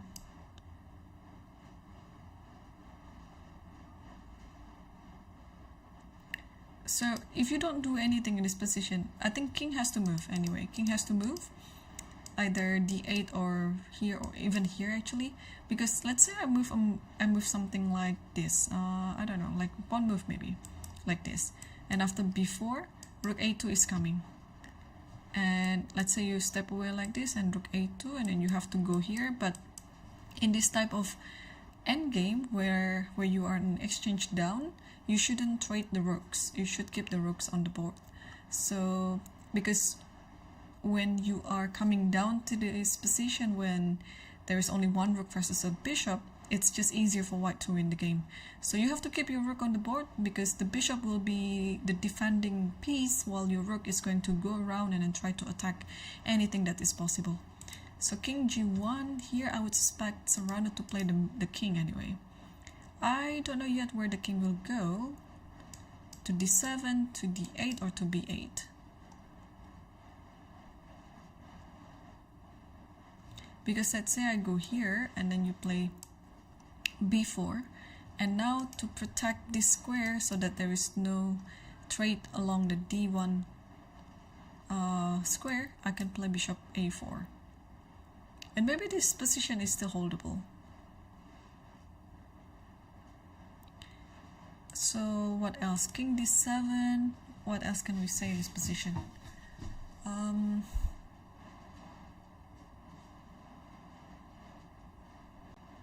Or maybe a4. Oh, Sarov played king d7. Yeah, it's easy to understand. You have to step away from the pin. Yeah, what about a4 here? My idea is I want to play rook a3 and then rook c7 and then check rook a3, rook c3 and rook c7. That's what I'm intending to play. But here, okay, Youngie just played b4. I think that's also pretty much straightforward, and I suspect the bishop will go to a4, and then I think the game will continue with rook c3 because this looks like very straightforward. Yeah, we want to play rook here, but then the bishop will go to c6, and you just try to hold while the rook is going to try to make it difficult for white to play.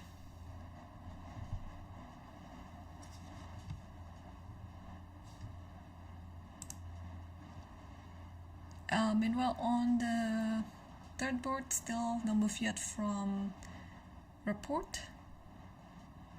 Yeah, they have similar time situation, and I think the same goes with the first board. Yeah. Oh, the first board is actually after DC, BC, and Queen C5. Yeah, I remember I mentioned Queen C5 earlier on, but it was without taking on C3. But here Yakubov included the capturing on C3 and followed by Queen C5.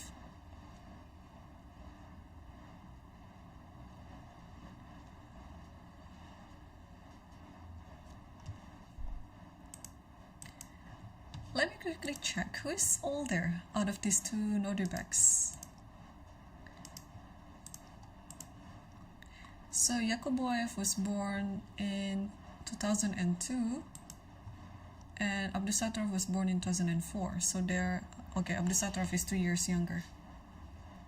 So Abdusattorov is 20, yeah, 20 this year. I don't know when is his birthday, but he's turning 20 this year, while Yakuboev is 22. Wasn't it?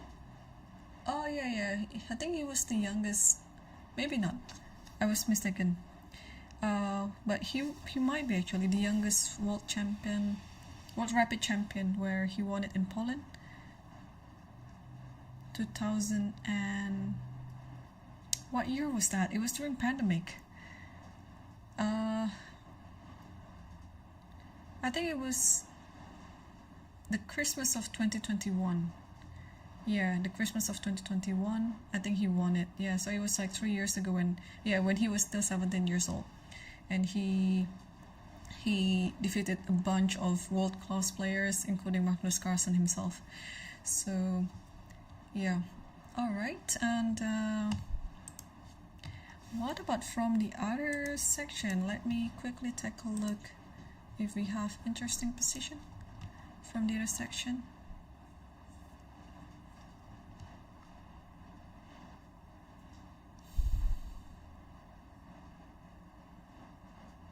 I would say the game between Fokidov, Samshidin versus Romanov is most interesting compared to other games. So let's take a look what's happening in their game. And here we saw the position after knight a5. Oh, so Fokidov resorted to rook b1, then trying to protect the b2 pawn. And after knight c4, bishop f2, now f6, bishop d3, and takes e5.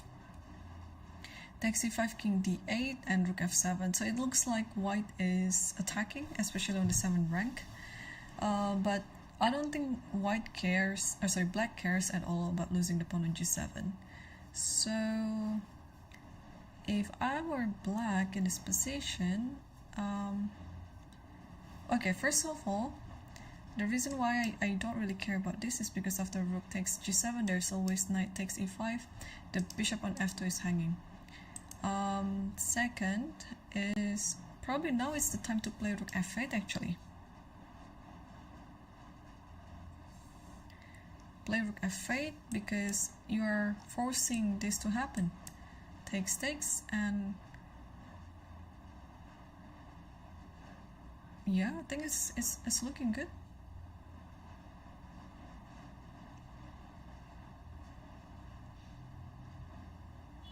though, after rook f8, can I take this one?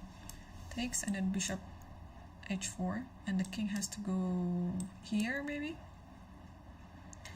And oh, maybe this is it. Yeah, maybe after rook f8 you just have to go here, and then bishop takes, you're attacking bishop g6. This could be a bit dangerous, so yeah, black has to be careful. Is it a move though? Rook f8 is fine. Oh, rook takes is not fine. Ah, you don't take this back, but you take the bishop on f2, and black is better here. Yeah, now I understand this position, because after king takes, what's happening? Black is still better, but not as much. Bishop h4, king e8, bishop takes h7, just bishop c6, yeah? The king escapes that way. Okay, so white has to be careful then not to miss all these ideas. So rook f8 is actually the best move. So you have to takes like this, and then bishop takes h7, and bishop e7 again. Yeah, you don't mind losing this pawn, it's fine.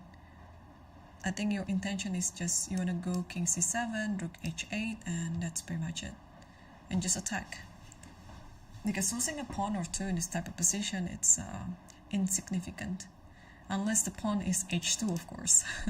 Because that pawn is very important.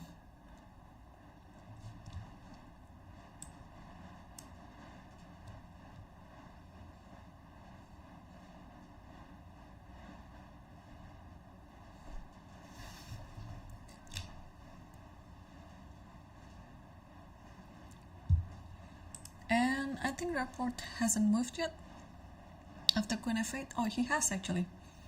He has moved and gotten up from his chair. So what could be the move? Because I haven't gotten the move on my board. But from the live feed we can tell that it is now Grishuk's turn to move.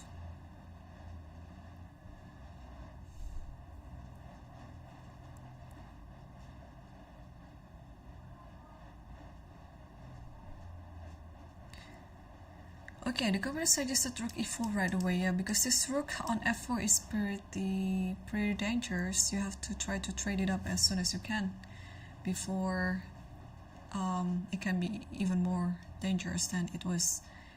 While I'm going to wait for the moves to be loaded, I want to also check the other board between Yu Yangyi versus Sarana. And here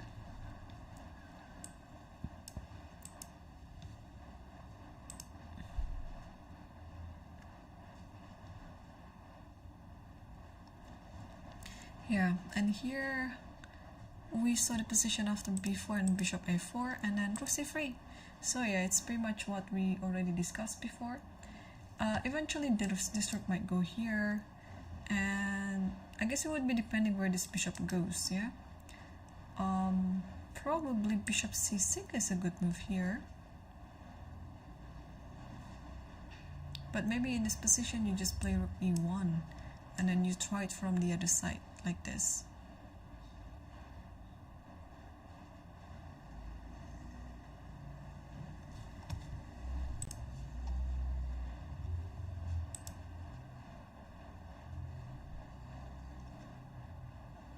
And Sarana just played some move, I don't know what is yet.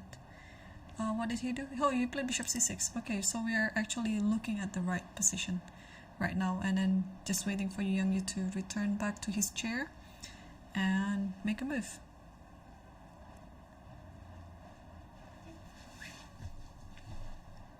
And what about the Norderbeck's game? Still no move yet, and no live feed yet.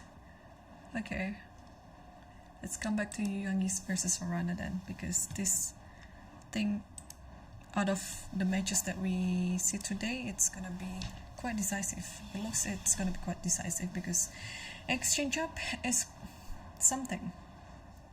What does the corner suggest in this position? Rook e1, yeah. Rook e1 is good. Yeah, you wanna try with this side. So after g6, if I play rook e3, okay, rook e3, that I don't understand. What about rook c3? Just king d6. You cannot give here because this pawn is hanging. Okay, even if Yu wins this one, he has to be really patient because it's very easy to lose your patience in this type of position because you're thinking that you have an exchange up anyway. But it's very important to move just slowly.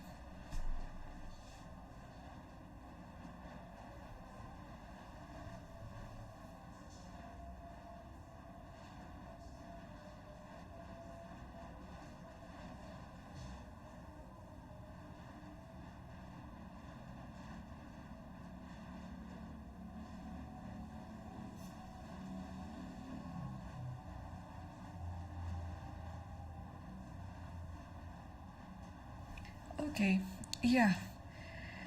I really hoped that the both 4 and 5 they didn't end so quickly with a draw, because those 4 players, Sarov, FIDE, Mamed, and Baham, they're very interesting players and they always come up with very exciting games. But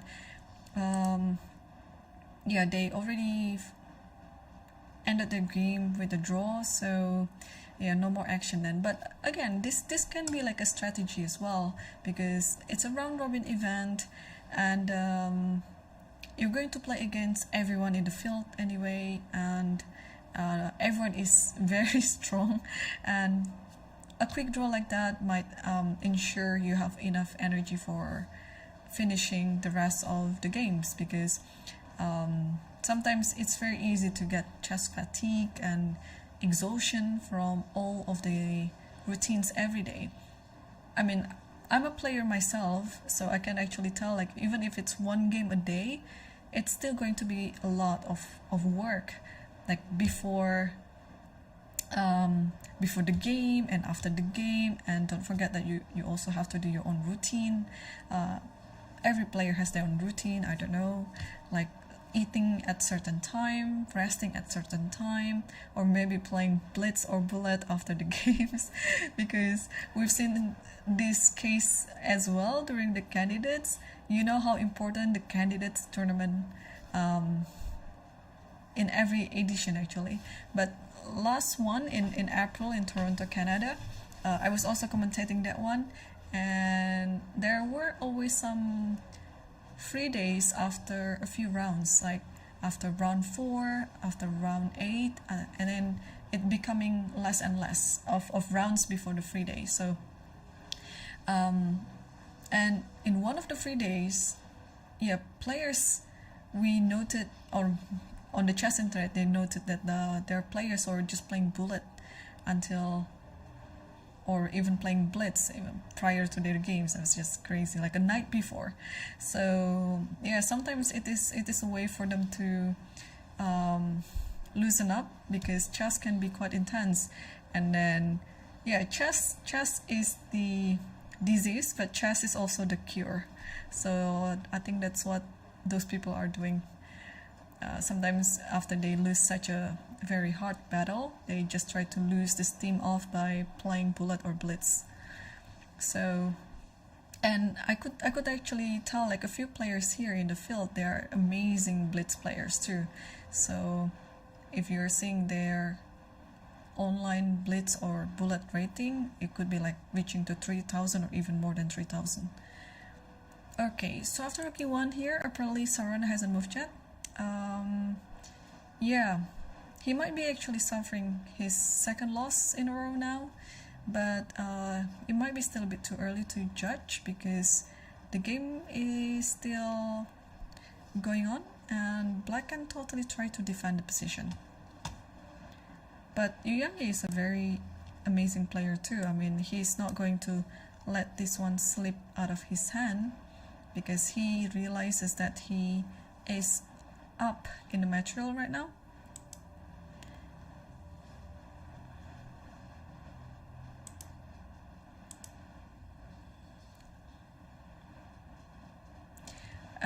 No sign of moving from the other board between Rapport versus Grishuk. What about from the other section? Also after Queen C5 in the game between the Nordibex, Abdusattor hasn't moved yet.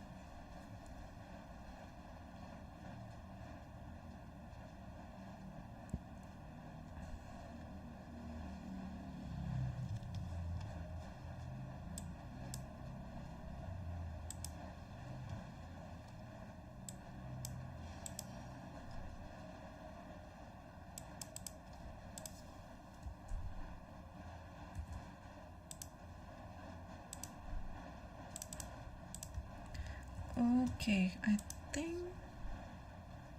Well, we're waiting for the players to move. Do we have any move here? Oh yeah, Sarov is just about to move. He's looking a bit hesitant, but he just moved something. So let's come back to that game. What did he do? He played rook d5. Rook d5. I mean, this type of position, it doesn't matter what black moves, it's going to be like +1 or more than +1 position for white. So it's actually best to understand what's the plan, what to do as black in this position. So ace moving a pawn an option here, just trying to create some counter attack. So let's say rook here, you just want to give a check over here. Oh, maybe the idea of rook d5 is you want to put it on f5. And I don't know how to penetrate the position if after this one, okay, this one is hanging, so you kind of protect it like this maybe. Like after g6, h5, you just don't move anything, and a6. And let's say you put your king on a7 and a8, just like that, and you don't do anything. Because this rook cannot really attack anything. f3 is always hanging. So and this type of this type of principle, like you're moving it something like this, it's very common as well. You want both attack and defend the pawn. So I think that this is what Sarov has in mind by playing rook d5.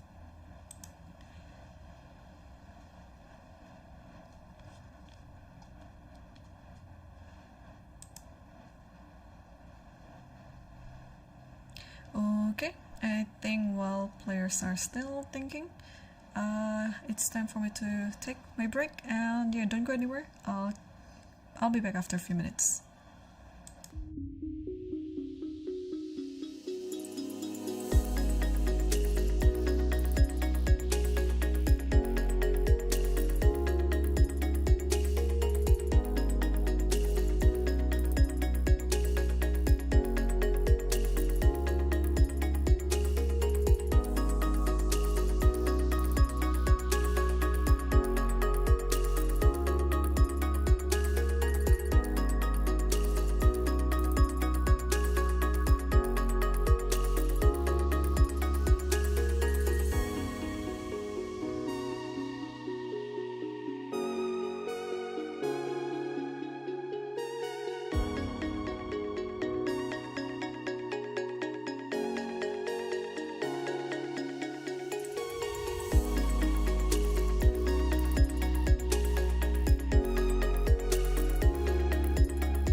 Hello, welcome back everyone to the Lichess podcast commentary of the Uzbekistan Chess Cup 2024. I'm your host Irene Sukandar, and we are on round 3 right now, and the Nordic are playing against each other. And these two Nordic are leading the master section with 1.5 out of 2. So we see the position after Queen c5 here, and Abdusattorov paused for quite some time here, and he decided to play Bishop a3. After how many minutes of thinking? 16 minutes of thinking. And Yakubov replied with Queen takes c3 and check. And after that, Queen c4 back, takes f8, takes a1, and Queen takes a1. So of course the bishop here will be captured because it is a mate in 1 on g7 right now. So I believe it's gonna be, what is it going to be? Is it a rook or is it a king? I mean, naturally you want to take it with the rook, but Yakubov is still thinking. Yeah, he took it with the rook eventually. So rook takes f8. What could be his doubt in this position? Or maybe it is fine. Like, let's say it takes this and rook here, and then the queen has to keep protecting the knight by playing queen d5. There's queen d5. Yeah, I don't think black is in any danger in this position. So rook f8 is still the last move now in their game. Or could it be that he's thinking of rook d7, because it is now also another idea to attack the g7 pawn. You cannot stop it by doing anything else apart from rook f7. And did Abdusattorov just do it, or he took on b5 first? Actually, I'm not sure what he did. We'll have the move soon on the board.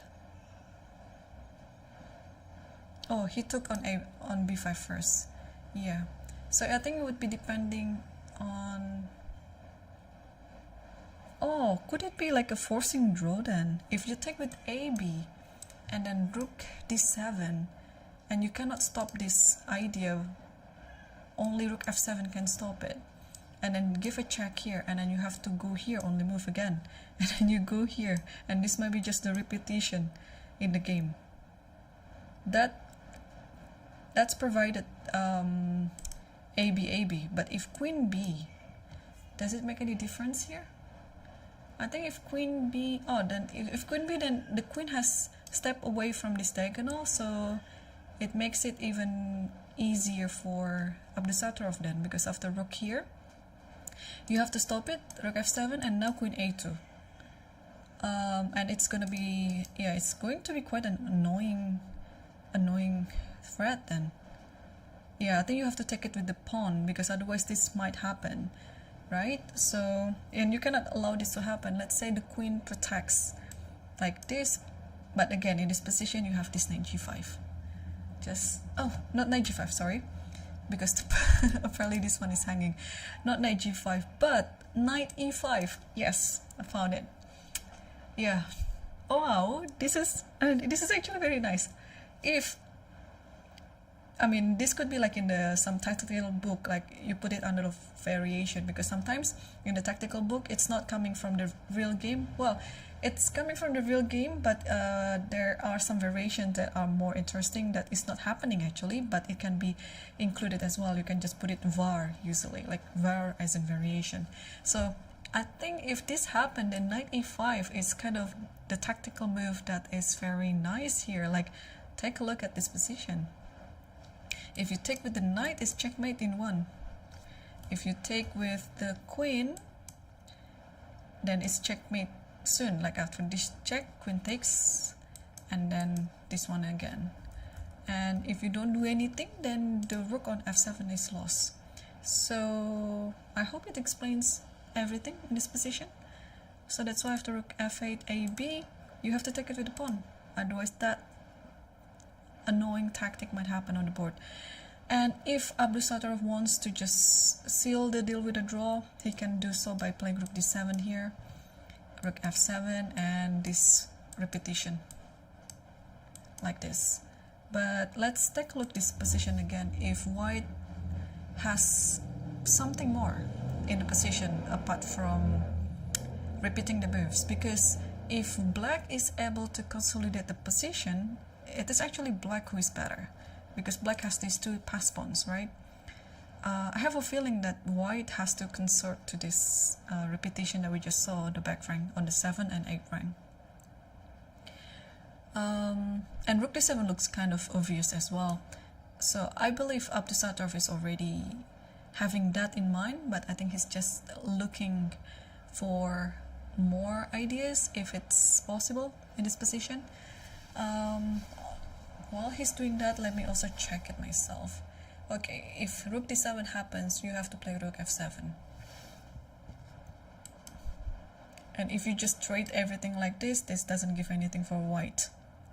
And again, every trade is beneficial for black because black has a pawn up.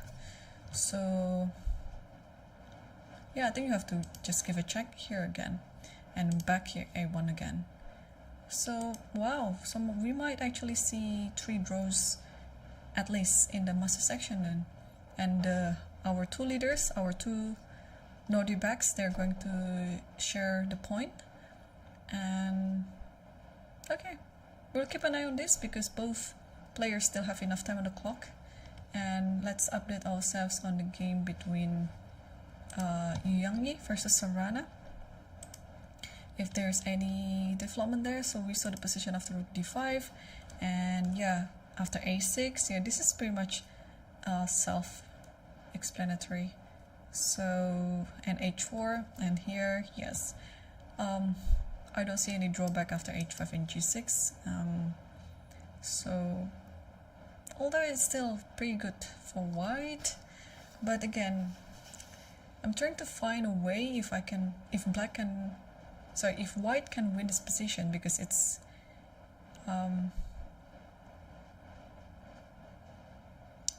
not easy.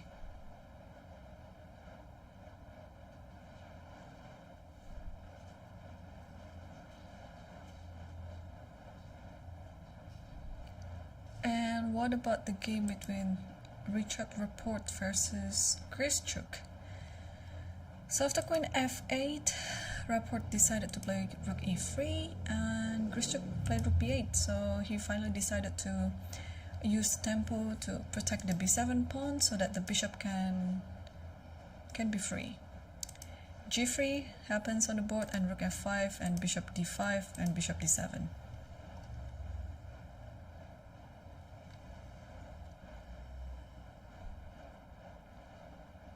Yeah, it's always, I think in such a position, it's always beneficial to have a pair of bishops. And okay, time situation, it's very similar.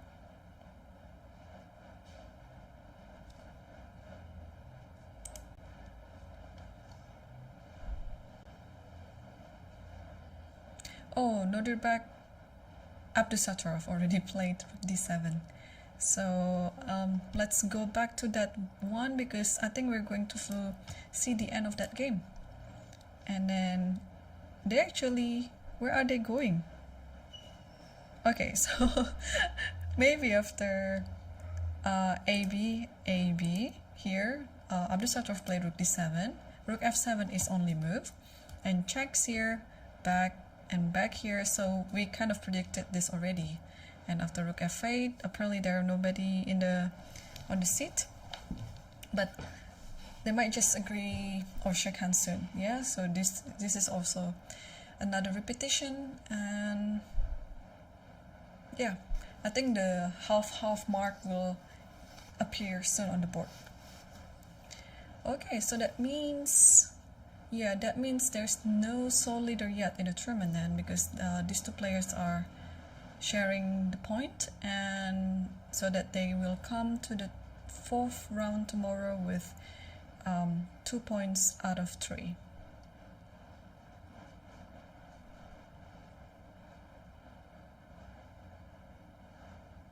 Has the game finished, or they just went away from the chair?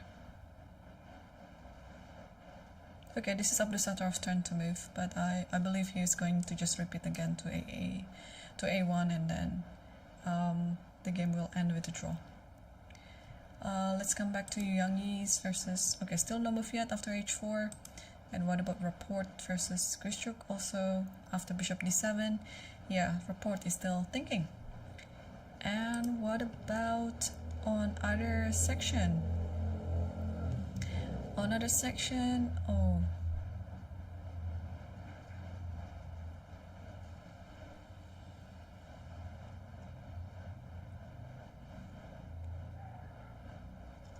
Yeah, we can actually go see the position on other section on this one. Two Serbian players playing against each other. Injic versus Pretke. Oh yeah, Pretke just moved to Serbia. So yeah, what is this actually? Let's see it from the start. Knight f3, knight f6.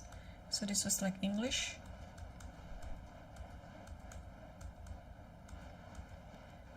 Takes, bishop here. Yeah, looks very equal. Yeah, looks very balanced.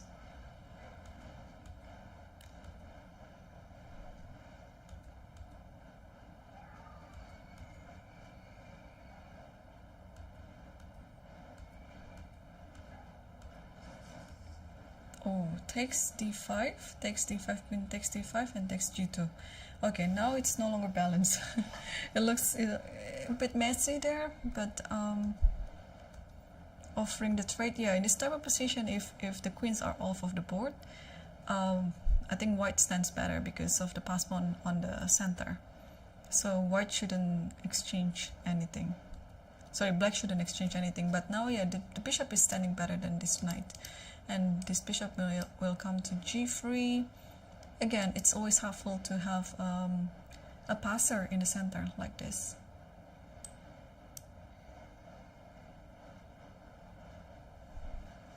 And what about the next board? And the challenger is Fakidov Jahongir versus Matlakov.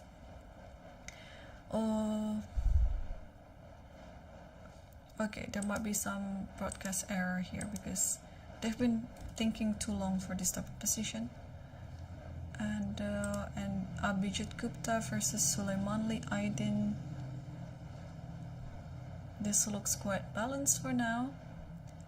Although I think white is slightly better thanks to the knight on d4. But I think in this position, maybe black can try to play knight c6 and try to offer the trade. If rook c1 happens, then just move away the rook like this.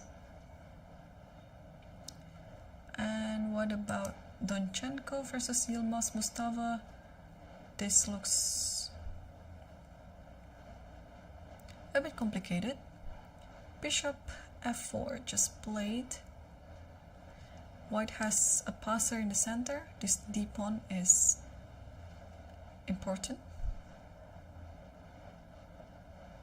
So maybe black is thinking to play e5. If e5, bishop e3, let's say, I mean, yeah, I agree that this pass pawn might be dangerous, but I can use the time to play knight c5 and knight d3. Yeah, maybe black is fine after all. Yeah, I like this idea, e5. You're allowing this pawn to be like a protected pass pawn, but it doesn't really have any prospect. After knight c5, you play knight d5. I don't know whether this one can be taken. Maybe it is fine actually. This one takes, and then knight c5. Maybe this is a better outcome. And the last board in the challenger, I think there's some broadcast error as well in this position because, wait, home, no, it can't be right. I mean, I don't think black spends like 40 minutes plus for this move, for g5.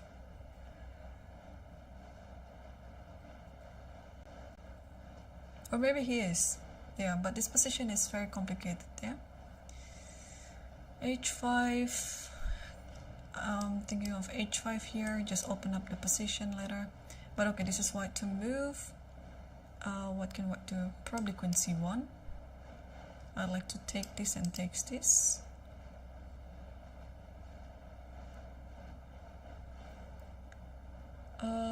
I hear some move has been played on the other position. Let's take a look this one. Oh, no draw. The Sarov said no draw. I'm not gonna repeat for the third time. So yeah, so he repeated twice, but he decided to play queen a3 in the end. So this was the position first, yeah, rook d7. This is the first rook d7 and rook f7, and then queen a8 check here, here, here, check here, and now it's queen a3. Because if he played queen a1, then it is just threefold repetition. So queen a3, and he decided to keep playing on, which is good, I would say, because yeah, this position is still rich of initiatives too.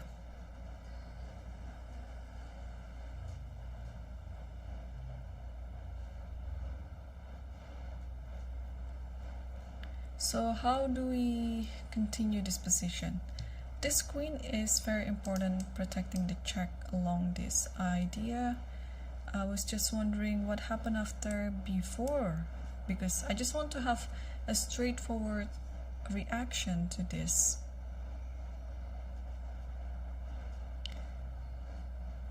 Does it change a thing? Like if you go here, then I can do this again, or even queen c3. Yeah, this is possible. Okay, let's see it. Queen a1, queen c3. Let's say takes, and then rook takes, and then rook f6, and you have to stop this to happen. And probably, what do you play here? Oh, the thing is, this type of tactic will not work because of the pawn on c3. Like this, check. I can actually pull back like this. Takes, yeah, c2 is there. If there is no pawn on c2, then this is just the tactic that we need to find. But yeah, after b4, queen a1, queen c3, takes, rook c7, rook f6. I think white has to play something like knight here to stop this one, and the knight cannot move because this one is hanging. The rook cannot move because the knight is hanging. So this might be just 0-0-0 maybe. And okay, apart from b4, I like b4. I just want to play this move, b4, and yeah, apart from queen a1 or queen b2, where else can white do in this position? Because these two passes might be, you know, deciding the game. If queen e3, let's say,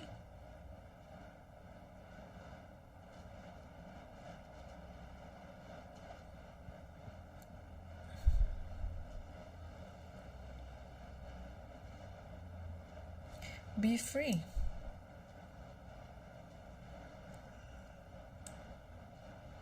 yeah, I don't have to be worried about this, I guess. I always have rook f7. So I don't know why Sarov didn't repeat. But is this the right approach, not to repeat the moves? Because it looks like white doesn't have any other option but to repeat. It is still fine. So what's wrong with b4? b4 is fine. And after queen e3, h6 to stop queen g5, because after b3 it's still fine actually. Knight d2. Ah, okay. A check here, king h2, b2, queen here, g6, queen check, and it's just perpetual, and queen e3 again. Okay, this looks dangerous. Even after this, just takes this, and then queen check, and it's actually mate, so you cannot do that. You have to take the queen like this, and this is equal. Okay, so black has a few options here. You can play knight d8 if you're worried about your back rank, but after queen e7, knight e6.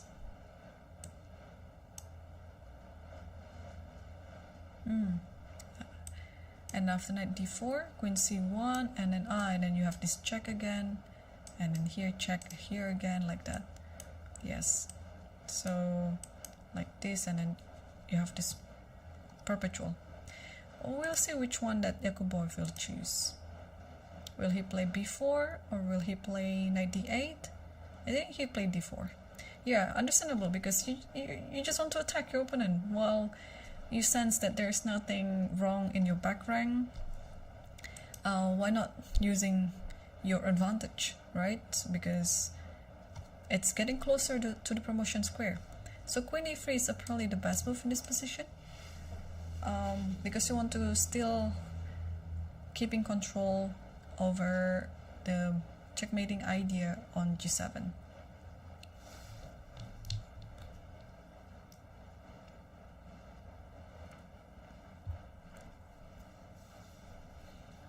Okay, let's see what happens in the game between Rapport versus Grishuk. So after g3 here, he played rook f5 and bishop d5, bishop d7. Yeah, this is the last position that we saw. And queen c4. Yeah, so yeah, the game has been moving quite slowly, I would say.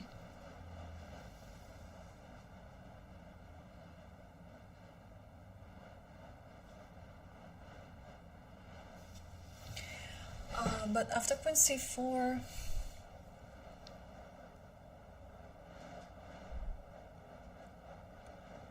what is it trying to do? Yeah, that's the question.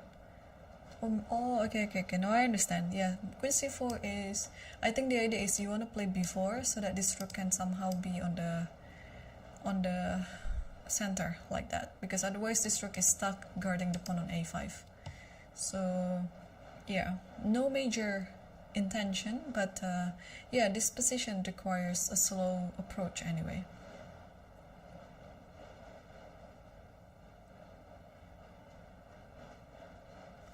And let's see the game between Youngi versus Sarana. And we saw the position after h4 here. Oops, wrong video. This one is the video. Okay, h4 and then bishop b5. And then rook e4, bishop c6, rook d4 and king c7. Yeah. Again, if you turn the engine on, it should be still like +1, 1.5 maybe for white, but I don't see how to win this position as white. The key for black is black shouldn't do anything, but black should just wait and keep in control, especially on the f3 pawn.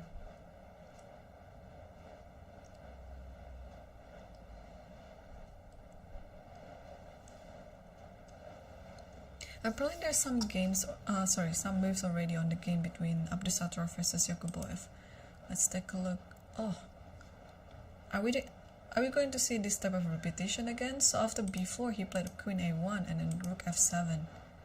Okay, the difference between these two pawns are not major. And they might just agree for draw very soon. Let's wait and see.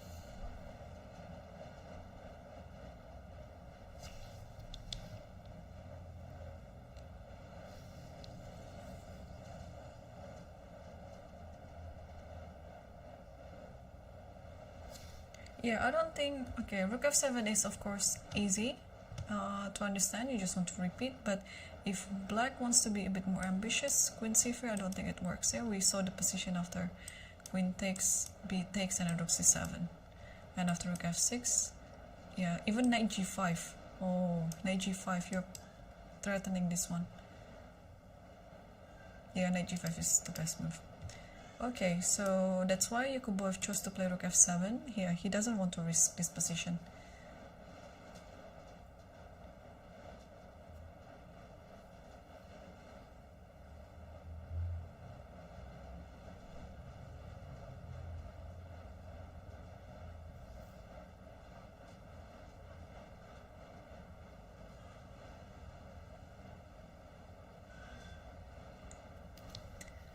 Okay, still thinking. Yeah, these two players, they're very hesitant to just make a draw, yeah, because there's always some feeling that you're missing something, then that you have to look for more. But eventually, when they are comparing of all the variations, they would realize that there's nothing more than repeating the moves in this position.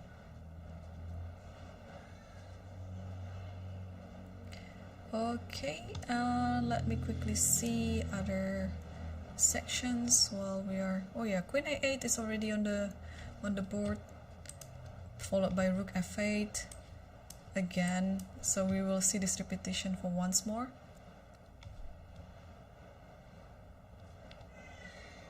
So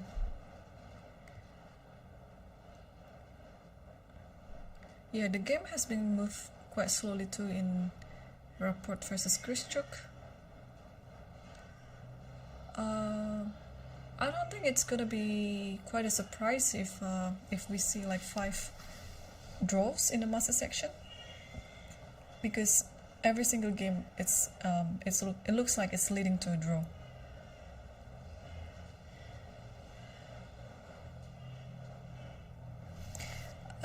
What else of other position?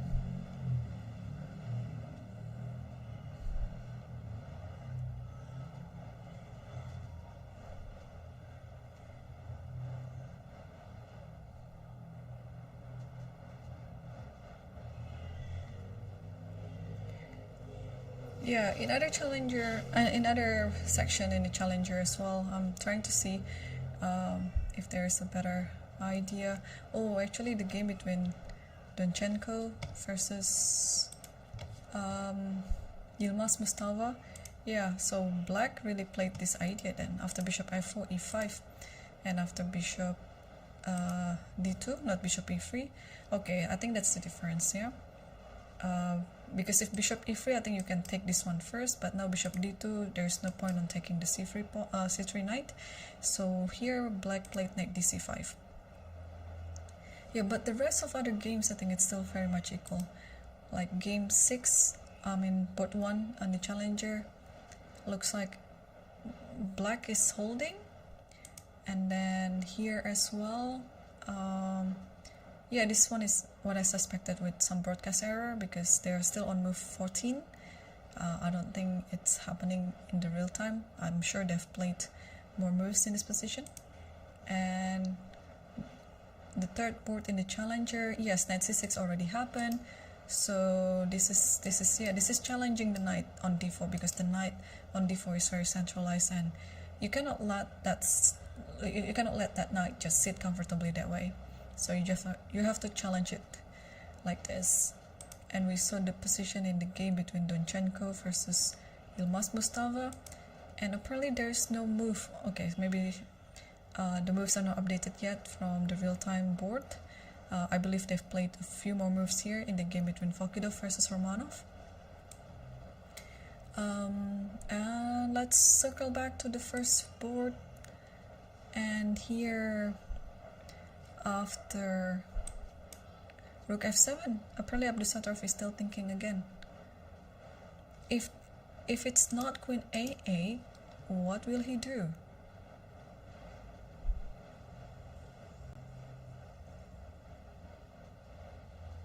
There's actually a move here like knight e5 that he can try to include.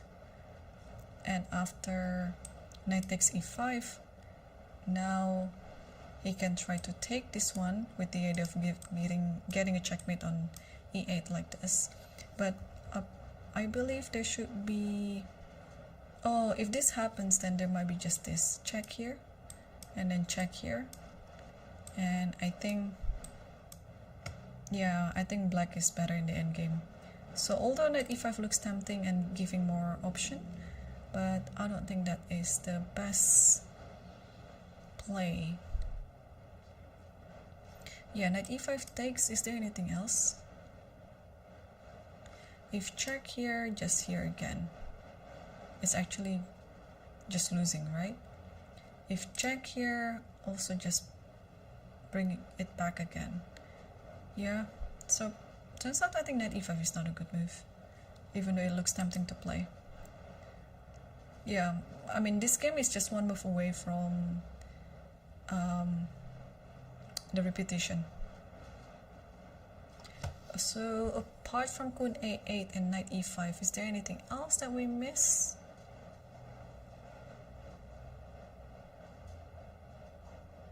Queen E1. Maybe he's thinking of Queen E1. Like this. because this is the idea again on e8, give a checkmate. But if queen e1 happens, what do we do?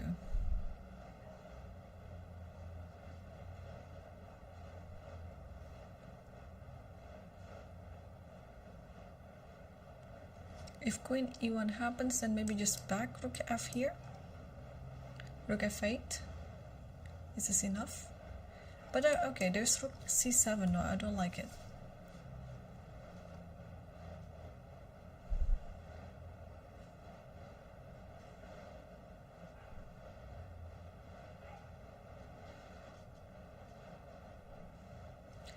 Or you should just go h6 then, because if checks here, you can just move back like this, and the queen has always this idea to checks. Yeah,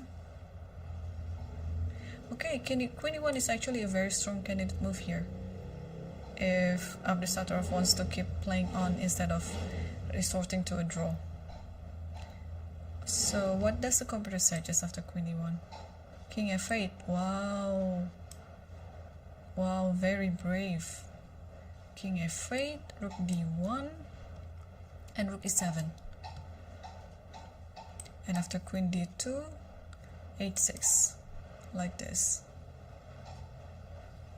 Okay, and black maintains the extra pawn then. Okay, this might be quite a boomerang for Sarov if he doesn't accept the repetition and then play this idea, which is interesting, of course. This is a very interesting variation instead of repeating the move. So let's see which one that he's going to choose, whether he's in the mood of fighting or whether he is satisfied with just a draw. And what is the time situation right now? So he has less than 10 minutes on the clock. But they are, yeah, I don't think he's in time trouble, although they have to play 8 more moves.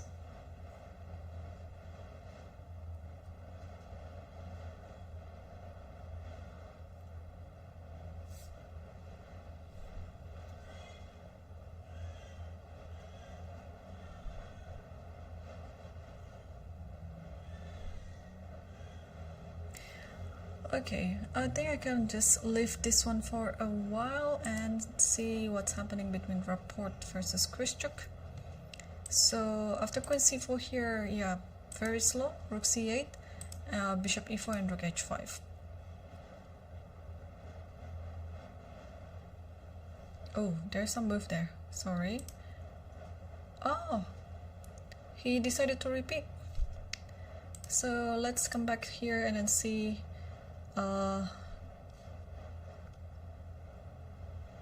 Let's see them shaking hands, and yes, they agreed for a draw. Yeah, the repetition has been made and they are officially leading the tournament together again for the next round. Okay, so this is still quite expected, and the end game between Yu Yangyi versus Sarana. Let's take a look actually what's happening on that board. Still very intact, but I just don't see how to penetrate this position. This rook is kind of stuck here unless you move it up here, but then it will leave so many space, especially for the bishop to roam around. So I guess since our leaderboard is already finished on the first board, yeah, I can try to wrap this up for now, because it looks like this is also going to be quite a draw. While on the third board, yeah, they will need to play faster, I would say. And yeah, in the live feed it says that it is Grishuk that's turn to play, but okay, the move just appeared. So h4 is on the board, and what is happening right now? This spot is looking very nice for the bishop, but I don't think the bishop can do it right away, yeah, because it's just a discovery after this takes and then the queen takes g4. So black has to be careful with that. The rook here is kind of misplaced, but I don't see any fault, like a big fault in this so far. But anyway, both players have 20 minutes and 15 minutes, and they still have to play another 20 and 19 more moves until the second time control. Yeah, how do we do this position? I believe after rook h5, the intention was to play g5 maybe, but after h4 now, how to continue this? And Grishuk has 15 minutes left and he has to play fast, but he's one of the players that play better chess when he is running out of time, so he might actually waste all this time to just get into the blitz mode, and then suddenly he just plays better.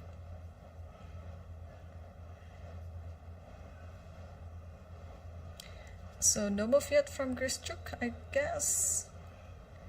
And yeah, this is, I don't know, I have a feeling that although I don't know how this is going to turn out, because so far it looks quite equalish, although maybe Richard is slightly better for the reason that unknown, because everything looks pretty much equal to me right now. Material is equal and all the pieces are, well, they're still trying to maneuver to one place, from one place to another, you know, rearranging things. So even though the computer says it's, what's the evaluation? 0.7, that's actually quite huge. So let's say after rook e8, what does it do? Rook e8, rook ae1, I don't understand. G5, G4, takes like this, takes like this, and then rook f3. This is what the computer suggested. It looks like Grishuk is about to move something.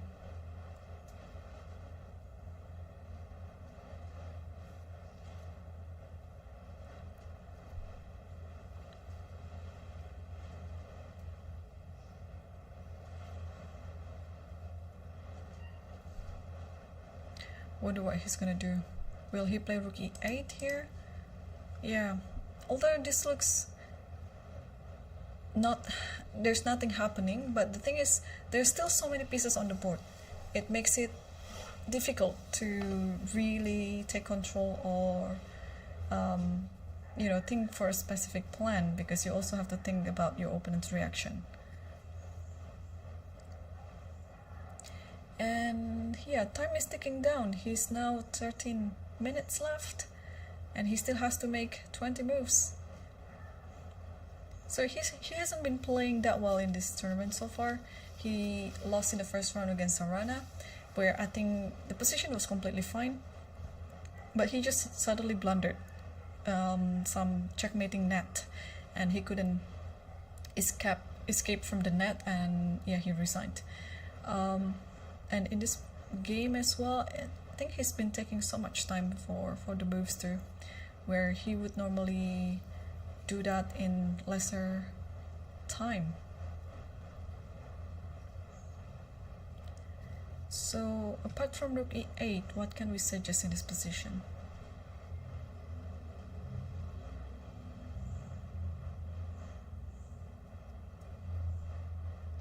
Is a move like rook h6 even making sense? Or bishop, actually, bishop e8, rook h6, bishop e8, put the bishop on h5. That's a bit too much, yeah. Also h4, maybe the idea is to play king g2 and then after b4 of course, and then rook h1.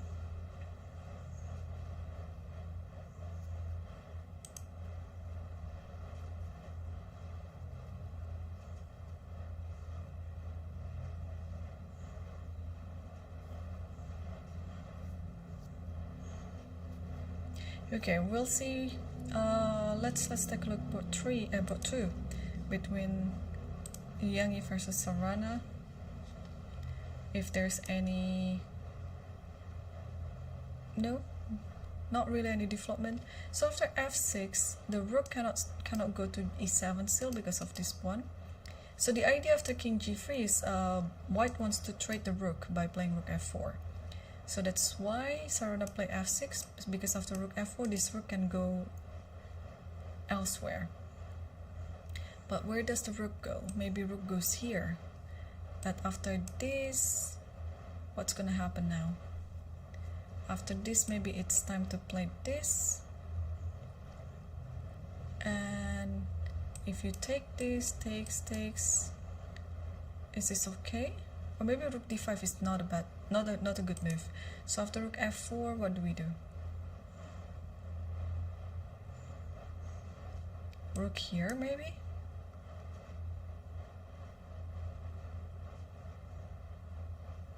I believe this is what Yu Yang Yi is thinking right now, to play rook f4, to try to trade the rooks. Because I was thinking after rook h5, rook e7, then g5. Okay, if you take this, then this one is hanging. And if you take this, I don't know how to take it back. Maybe just with the pawn like that. Yeah, maybe just with the pawn. Okay, so although rook d5 looks quite natural though, can I try something else this position?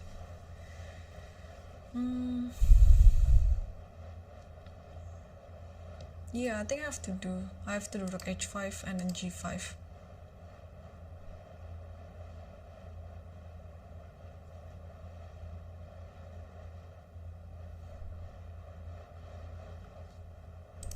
Okay, so Yu Yang Yi still has 20 more minutes. So my prediction on this game is, I don't know, eventually I guess white will win, although it's not gonna be easy for sure, because everything is still pretty much protected on black's camp. But yeah, Yu Yang Yi is a very experienced player. He likes to suffocate his opponent, you know, trying to get a better position little by little. So even though it looks like this might be just drawn, but I believe Yu Yang Yi might win in the end. And on the other board, Rapport versus Grishuk. Yeah, so queen g8 is on the board. Grishuk is offering for this trade. And what can I say about this? So after bishop d5, let's see. Maybe the queen will go back again to f8, and I don't know. See, there's still no big progress in this game. Like everyone is still just keeping everything close and not committing to anything. So, well, we have 3 draws in the master section. The first board between 2 Nodibacks, they agreed to share the point, and they're still going to lead the master section with 2 points out of 3. And there are also 2 quick draws between, hang on, this just happened actually. So queen g8 and bishop d5 and queen f8. So this has happened. So it's like a silent draw offer by Grishuk, that if you want to repeat bishop e4, then I think he's gonna go with yeah, with queen g8 again, bishop d5, queen g8, queen f8, like that. But is Rapport going to repeat?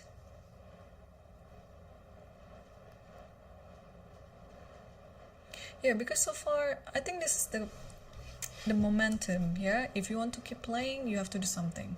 But if you just, you know, if you don't see anything in this position, then a draw is not a bad result.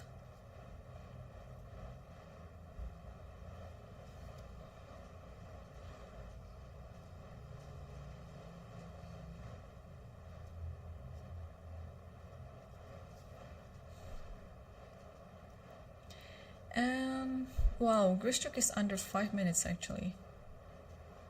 And he's gotten up of his chair. Wow, very confident. If I was down to 5 minutes, I would glue myself to my chair. I don't have that confidence of getting up.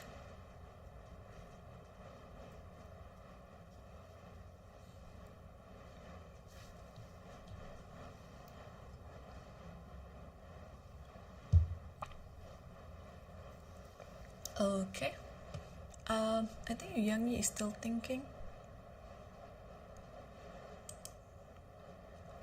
Yangi. Yeah, he hasn't moved anything yet after f6.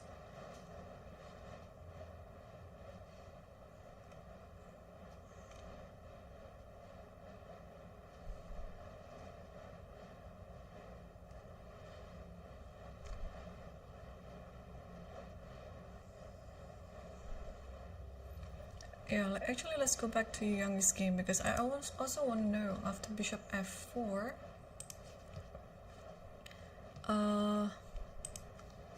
Sorry, after rook f4, what is the best reaction in this position? Yeah, rook h5.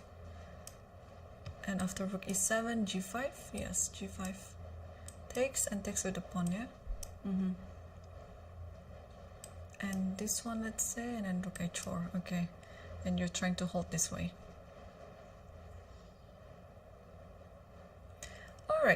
Alright, so finally, let's wrap things up. So 3 draws already, and this one, between Yangi and Sarana, this might be just a draw. But I think Yangi will still push the game and win it in the end. And the game between Rapport versus Grishuk, I have a feeling this is just gonna be a draw. Especially now, Grishuk is already kind of offering it silently by playing this move. Queen g8, queen f8 is kind of a repetition, so it would be up to Rapport here if he wants to. Oh, actually this is a nice setup, yeah, g4. So if this happens, then it's gonna be quite interesting. But yeah, with such a time left on the clock, and I don't know whether Rapport wants to risk it. G4 is quite complicated, and this might be quite a double-edged variation, that it can make him win, but also it can make everything quite loose, especially such a position requires a complete calculation until the end. Alright, so I think that's all for today, and we will come back again tomorrow at the same time, at the same place, for round number 4 of the Uzbekistan Chess Cup 2024. And yeah, it's gonna start at 3 p.m. Tashkent time, or 10 a.m. UTC. And yeah, it's always been a pleasure commentating here, and thanks again for watching. Have a good night, have a good afternoon, morning, wherever you are, and see you again tomorrow. Bye bye.